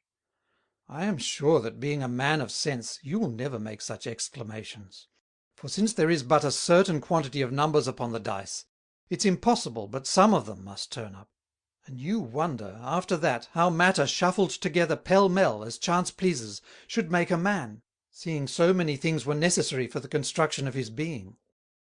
You know not then that this matter tending to the fabric of a man hath been 1,000,000 times stopped in its progress for forming sometimes a stone, sometimes lead, sometimes coral, sometimes flour, sometimes a comet, and all because of more or less figures that were required for the framing of a man. So that it is no great wonder if amongst infinite matters, which incessantly change and stir, some have hit upon the construction of the few animals, vegetables, and minerals which we see, than if in 100 casts of the dice one should throw a raffle. Nay, indeed, it is impossible that in this hurling of things nothing should be produced, and yet this will be always admired by a blockhead, who little knows how small a matter would have made it to have been otherwise. When the great river of makes a mill to grind, or guides the wheels of a clock, and the brook of only runs, and sometimes absconds, you will not say that that river hath a great deal of wit, because you know that it hath met with things disposed for producing such rare feats. For had not the mill stood in the way, it would not have ground the corn; had it not met the clock, it would not have marked the hours; and if the little rivulet I speak of had met with the same opportunities, it would have wrought the very same miracles. Just so it is with the fire that moves of itself. For finding organs fit for the act of reasoning, it reasons. When it finds only such as are proper for sensation, it sensates. And when such as are fit for vegetation, it vegetates. And to prove it is so, put out but the eyes of a man, the fire of whose soul makes him to see, and he will cease to see, just as our great clock will leave off to make the hours, if the movements of it be broken. In fine, these primary and indivisible atoms make a circle, whereon without difficulty move the most perplexed difficulties of natural philosophy; not so much as even the very operation of the senses, which no body hitherto hath been able to conceive, but I will easily explain by these little bodies. Let us begin with the sight. It deserves, as being the most incomprehensible, our first essay. It is performed then, as I imagine, when the tunicles of the eye, whose pores resemble those of glass, transmitting that fiery dust which is called visual rays, the same is stopped by some opacous matter which makes it recoil, and then, meeting in its retreat the image of the object that forced it back, and that image being but an infinite number of little bodies exhaled in an equal superfice from the object beheld, it pursues it to our eye. You'll not fail to object, I know, that glass is an opacous body, and very compact, and that nevertheless, instead of reflecting other bodies, it lets them pass through. But I answer, that the pores of glass are shaped in the same figure as those atoms are which pass through it. And as a wheat sieve is not proper for sifting of oats, nor an oat sieve to sift wheat, so a box of deal board, though it be thin and lets a sound go through it, is impenetrable to the sight; and a piece of crystal, though transparent and pervious to the eye, is not penetrable to the touch. I could not here forbear to interrupt him. A great poet and philosopher of our world, said I, hath, after Epicurus and Democritus, spoken of these little bodies, in the same manner almost as you do, and therefore you don't at all surprise me by that discourse. Only tell me, I pray, as you proceed, how, according to your principles, you'll explain to me the manner of drawing your picture in a looking-glass. That's very easy, replied he, for imagine with yourself, that those fires of our eyes, having passed through the glass and meeting behind it an opacous body that reverberates them, they come back the way they went, and finding those little bodies marching in equal superfices upon the glass, they repel them to our eyes, and our imagination, hotter than the other faculties of our soul, attracts the more subtle, whereby it draws our picture in little. It is as easy to conceive the act of hearing, and for brevity's sake let us only consider it in the harmony of a lute, touched by the hand of a master. You will ask me, how can it be that I perceive at so great a distance a thing which I do not see? Does there a sponge go out of my ears that drinks up that music, and brings it back with it again? Or does the player beget in my head another little musician with another little lute, who has orders like an echo to sing over to me the same airs? No, but that miracle proceeds from this, that the string touched, striking those little bodies of which the air is composed, drives it gently into my brain, with those little corporeal nothings that sweetly pierce into it. And according as the string is stretched, the sound is high, because it more vigorously drives the atoms, and the organ being thus penetrated, furnisheth the fancy wherewith to make a representation. If too little, then our memory not having as yet finished its image, we are forced to repeat the same sound to it again, to the end it may take enough of materials, which for instance the measures of a saraband furnish it with, for finishing the picture of that saraband. But that operation is nothing near so wonderful as those others, which by the help of the same organ excite us sometimes to joy, sometimes to anger. And this happens, when in that motion these little bodies meet with other little bodies within us, moving in the same manner, or whose figure renders them susceptible of the same agitation. For then these newcomers stir up their landlords to move as they do, and thus, when a violent air meets with the fire of our blood, it inclines it to the same motion, and animates it to a sally, which is the thing we call heat of courage. If the sound be softer, and have only force enough to raise a less flame in greater agitation, by leading it along the nerves, membranes, and through the interstices of our flesh, it excites that tickling which is called joy. And so it happens in the ebullition of the other passions, according as these little bodies are more or less violently tossed upon us, according to the motion they receive by the rencounter of other agitations, and according as they find dispositions in us for motion. So much for hearing. Now I think the demonstration of touching will be every whit as easy, if we conceive that out of all palpable matter there is a perpetual emission of little bodies, and that the more we touch them, the more evaporates, because we press them out of the subject itself, as water out of a sponge when we squeeze it. The hard make a report to the organ of their hardness, the soft of their softness, the rough, etc. And since this is so, we are not so quaint in feeling with hands used to labour, because of the thickness of the skin, which being neither porous nor animated, with difficulty transmits the evaporations of matter. Some perhaps may desire to know where the organ of touching has its residence. For my part, I think it is spread all over the surface of the body, seeing in all parts it feels.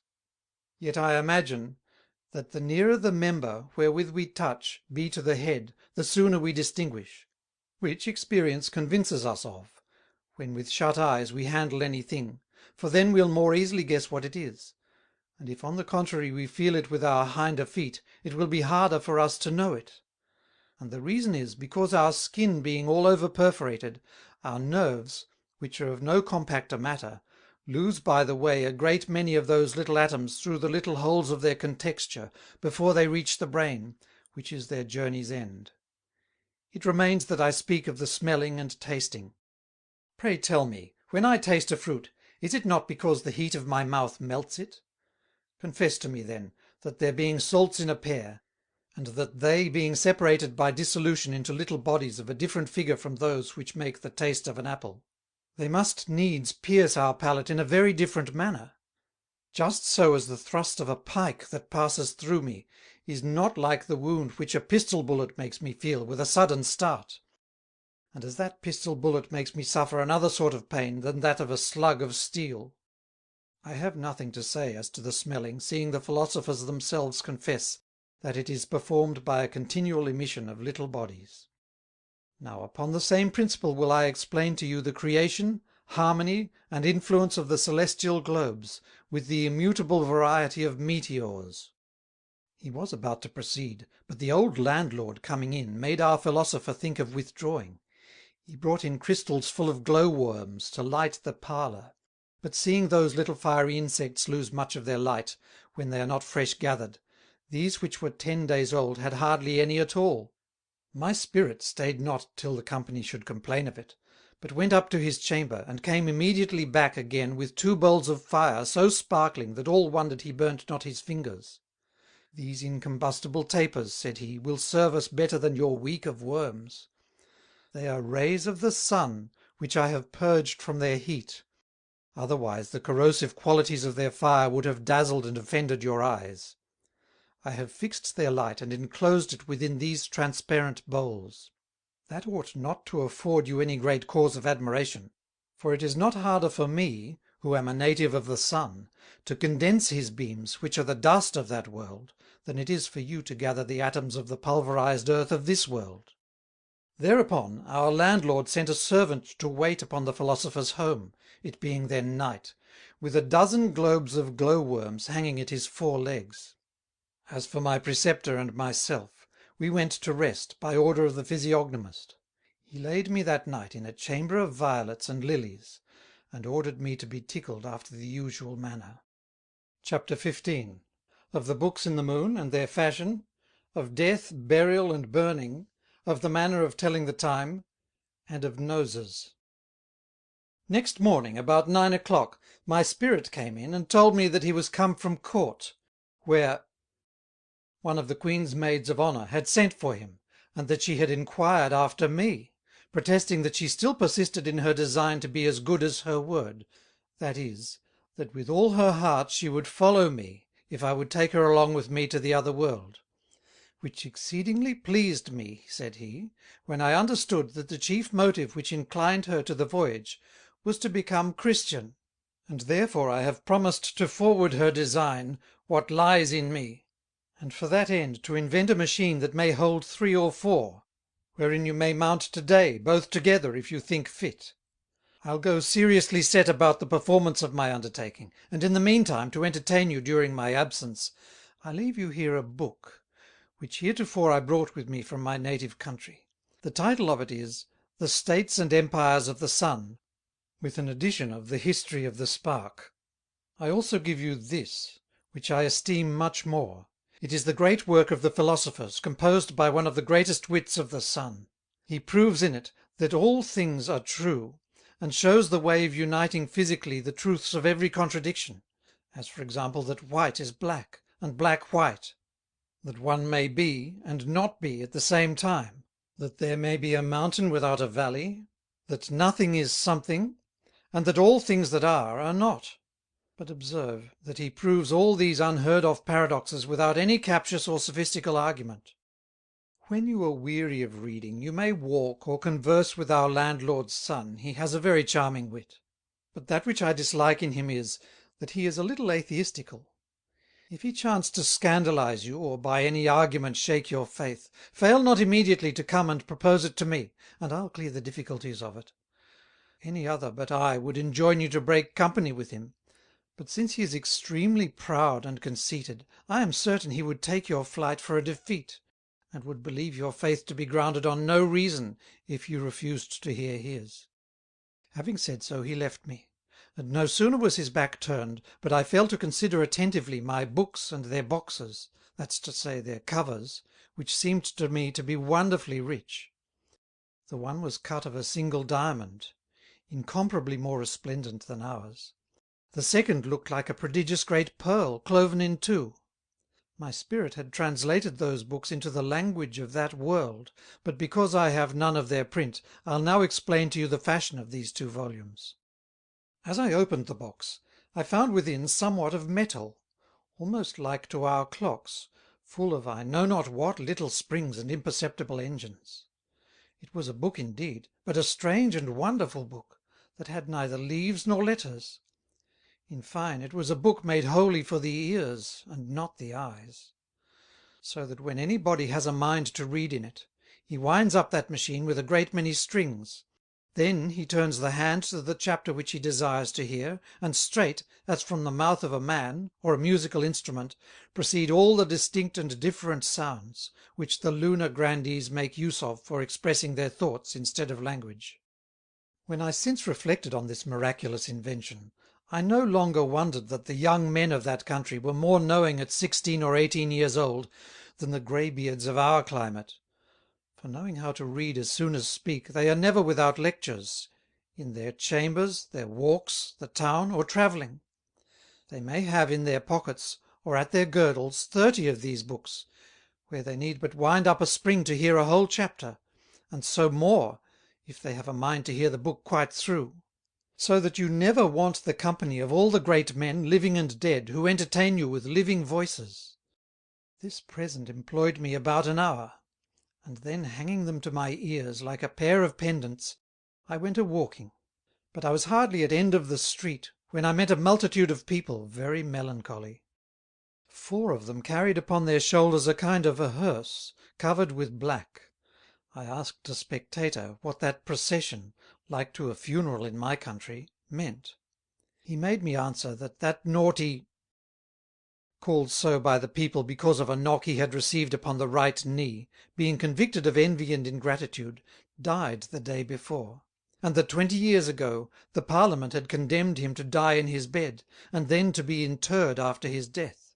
I fell a-laughing at that answer, and he asking me, why? You amaze me, said I, that which is counted a blessing in our world, as a long life, a peaceable death, and an honourable burial, should pass here for an exemplary punishment.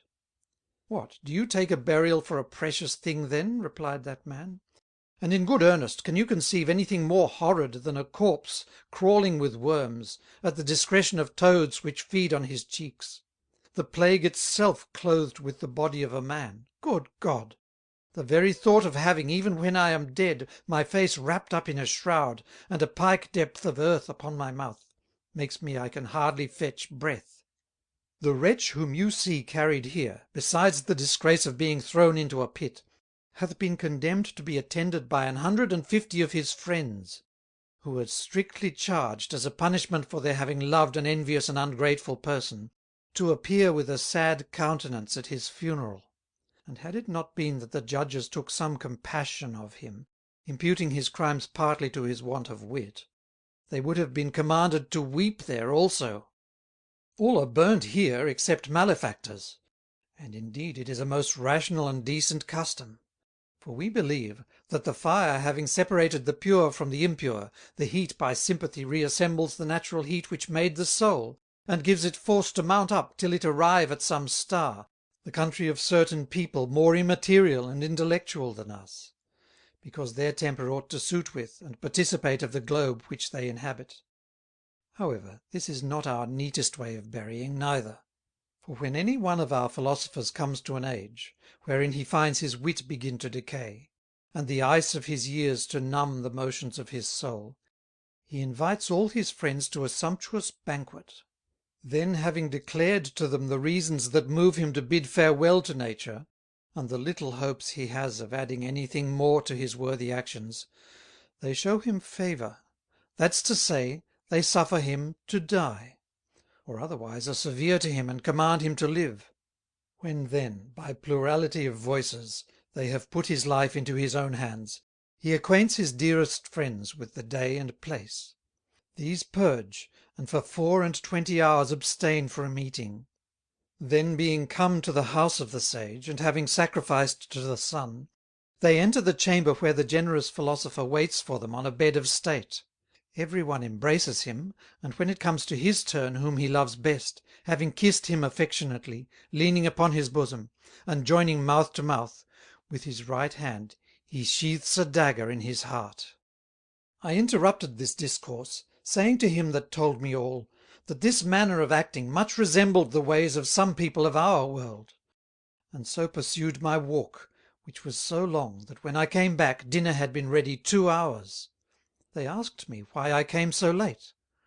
It is not my fault, said I to the cook who complained. I asked what it was o'clock several times in the street, but they made me no answer but by opening their mouths, shutting their teeth, and turning their faces awry. How, cried all the company, did you not know by that they showed you what it was o'clock? Faith, said I, they might have held their great noses in the sun long enough before I had understood what they meant. It's a commodity, said they, that saves them the trouble of a watch.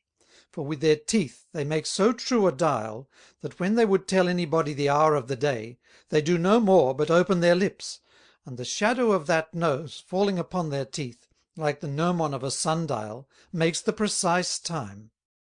Now, that you may know the reason why all people in this country have great noses, as soon as a woman is brought to bed, the midwife carries the child to the master of the seminary, and exactly at the year's end, the skilful being assembled, if his nose proves shorter than the standing measure, which an alderman keeps, he is judged to be a flat nose, and delivered over to be gelt. You'll ask me, no doubt, the reason of that barbarous custom, and how it comes to pass that we, amongst whom virginity is a crime, should enjoin continence by force. But know that we do so, because after 30 ages' experience we have observed that a great nose is the mark of a witty, courteous, affable, generous, and liberal man, and that a little nose is a sign of the contrary. Wherefore of flat noses we make eunuchs, because the Republic had rather have no children at all than children like them. He was still a-speaking when I saw a man come in stark naked. I presently sat down and put on my hat to show him honour, for these are the greatest marks of respect that can be showed to any in that country. "The kingdom," said he, "desires you would give the magistrates notice before you return to your own world, because a mathematician hath just now undertaken before the council, that provided when you are returned home you would make a certain machine, that he'll teach you how to do. He'll attract your globe and join it to this." During all this discourse we went on with our dinner, and as soon as we rose from table, we went to take the air in the garden, where, taking occasion to speak of the generation and conception of things, he said to me, "You must know that the earth, converting itself into a tree, from a tree into a hog, and from a hog into a man, is an argument that all things in nature aspire to be men, since that is the most perfect being, as being a quintessence, and the best devised mixture in the world, which alone unites the animal and rational life into one.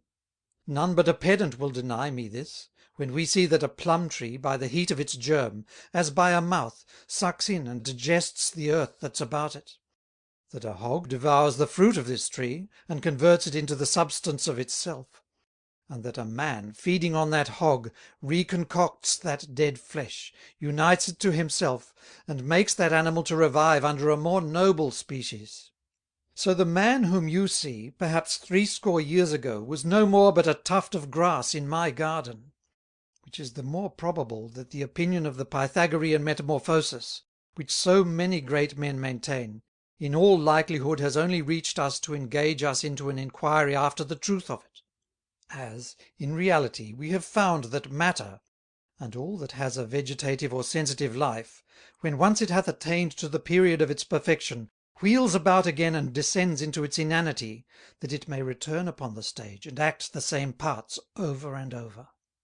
I went down extremely satisfied to the garden, and was beginning to rehearse to my companion what our master had taught me, when the physiognomist came to conduct us to supper, and afterwards to rest. Chapter 16. Of miracles, and of curing by the imagination. Next morning, so soon as I awoke, I went to call up my antagonist. "It is," said I, accosting him, "as great a miracle to find a great wit, like yours, buried in sleep, as to see fire without heat and action." He bore with this ugly compliment. "But," cried he, with a choleric kind of love, "will you never leave these fabulous terms? Know that these names defame the name of a philosopher, and that seeing the wise man sees nothing in the world, but what he conceives, and judges may be conceived, he ought to abhor all those expressions of prodigies, and extraordinary events of nature, which blockheads have invented to excuse the weakness of their understanding." I thought myself then obliged in conscience to endeavour to undeceive him, and therefore said I, "Though you be very stiff and obstinate in your opinions, yet I have plainly seen supernatural things happen." "Say you so?" continued he. "You little know that the force of imagination is able to cure all the diseases which you attribute to supernatural causes, by reason of a certain natural balsam, that contains qualities quite contrary to the qualities of the diseases that attack us; which happens when our imagination informed by pain searches in that place for the specific remedy, which it applies to the poison. That's the reason why an able physician of your world advises the patient to make use of an ignorant doctor whom he esteems to be very knowing, rather than of a very skilful physician whom he may imagine to be ignorant; because he fancies that our imagination labouring to recover our health, provided it be assisted by remedies, is able to cure us, but that the strongest medicines are too weak when not applied by imagination. Do you think it strange that the first men of your world lived so many ages without the least knowledge of physic? No. And what might have been the cause of that in your judgment? Unless their nature was as yet in its force, and that natural balsam in vigour, before they were spoilt by the drugs wherewith physicians consume you. It being enough then for the recovery of one's health, earnestly to wish for it, and to imagine himself cured.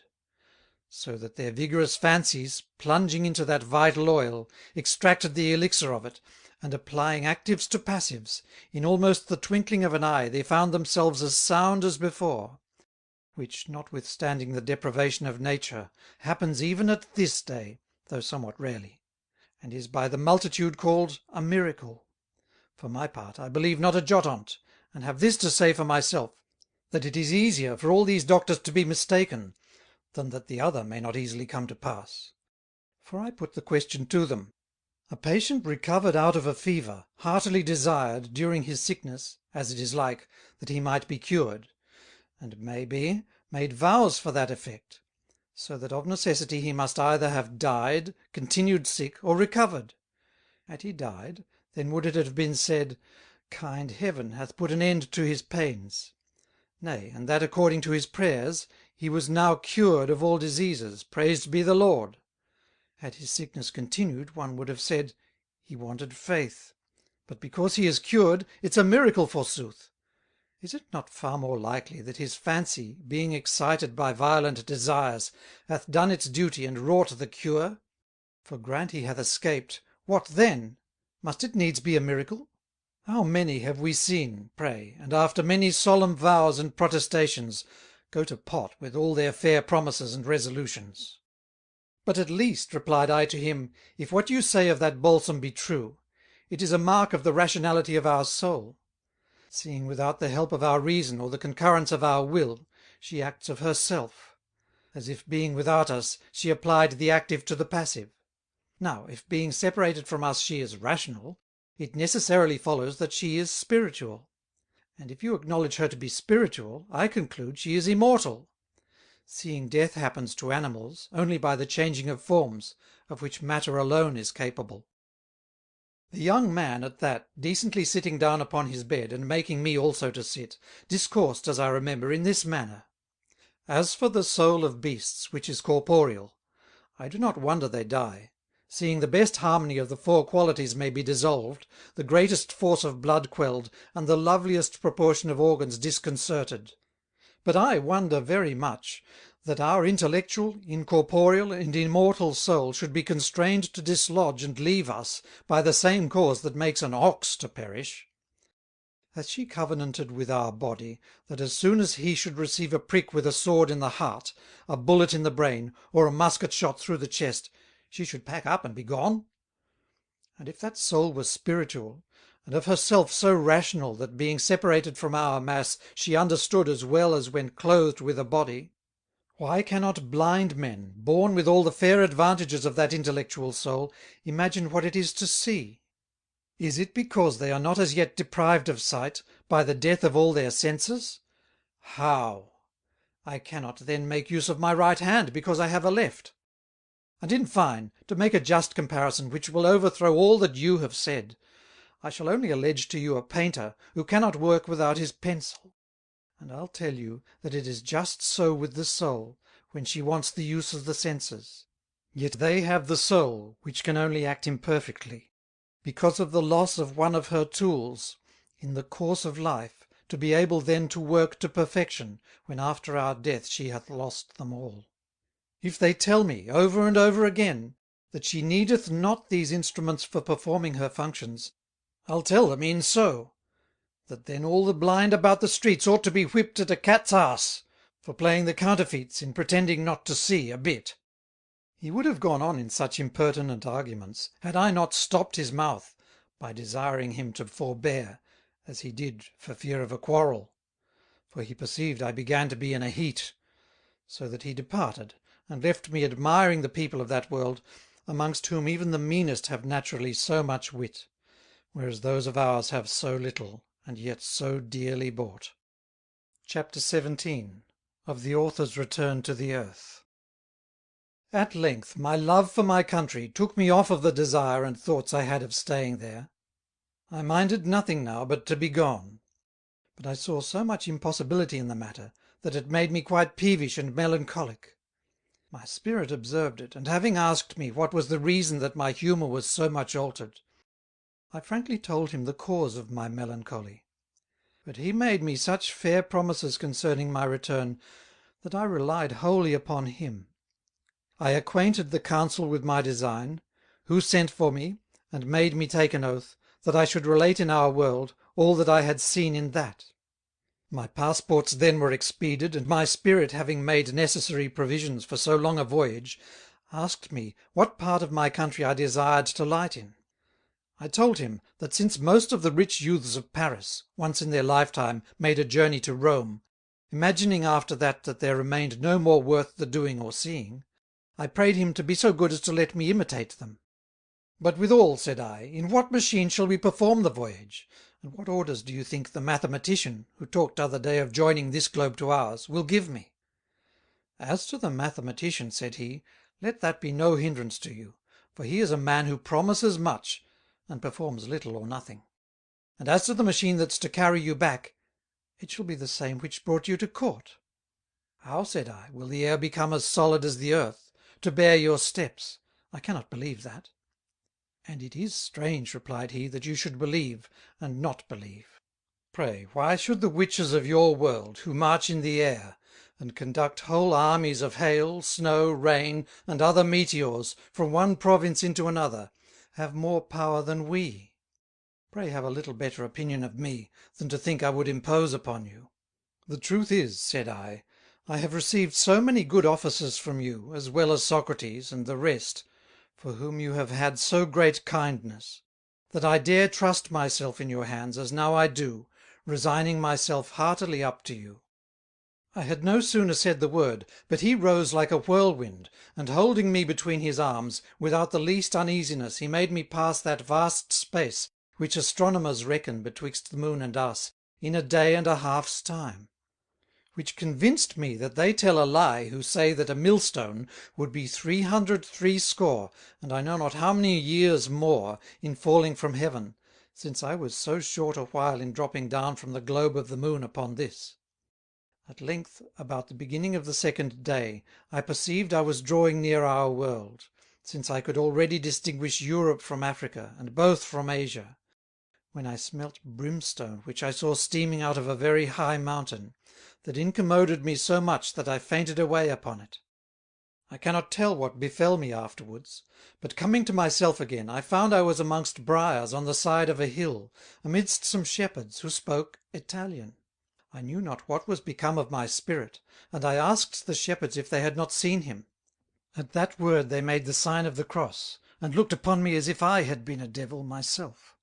But when I told them that I was a Christian, and that I begged the charity of them, that they would lead me to some place where I might take a little rest, they conducted me into a village about a mile off, where no sooner was I come, but all the dogs of the place, from the least cur to the biggest mastiff, flew upon me, and had torn me to pieces, if I had not found a house wherein I saved myself. But that hindered them not to continue their barking and bawling, so that the master of the house began to look upon me with an evil eye. And really I think, as people are very apprehensive when accidents which they look upon to be ominous happen, that man could have delivered me up as a prey to these accursed beasts, had I not bethought myself that that which madded them so much at me was the world from whence I came; because being accustomed to bark at the moon, they smelt I was come from thence, by the scent of my clothes, which stuck to me as a sea smell hangs about those who have been long on shipboard, for some time after they come ashore. To air myself then, I lay 3 or 4 hours in the sun upon a terrace walk, and being afterwards come down, the dogs, who smelt no more that influence which had made me their enemy, left barking, and peaceably went to their several homes. Next day I parted for Rome, where I saw the ruins of the triumphs of some great men, as well as of ages. I admired those lovely relics, and the repairs of some of them made by the modern. At length, having stayed there a fortnight in company of Monsieur de Cyrano, my cousin, who advanced me money for my return, I went to Civitavecchia, and embarked in a galley that carried me to Marseilles. During all this voyage my mind run upon nothing but the wonders of the last I made. At that time I began the memoirs of it, and after my return put them into as good order as sickness, which confines me to bed, would permit. But foreseeing that it will put an end to all my studies and travels, that I may be as good as my word to the council of that world, I have begged of Monsieur Lebret, my dearest and most constant friend, that he would publish them with the history of the Republic of the Sun, that of the Spark, and some other pieces of my composing, if those who have stolen them from us restore them to him, as I earnestly adjure them to do. If you like the video, put a like, subscribe to the channel and click on the bell to not miss our new videos.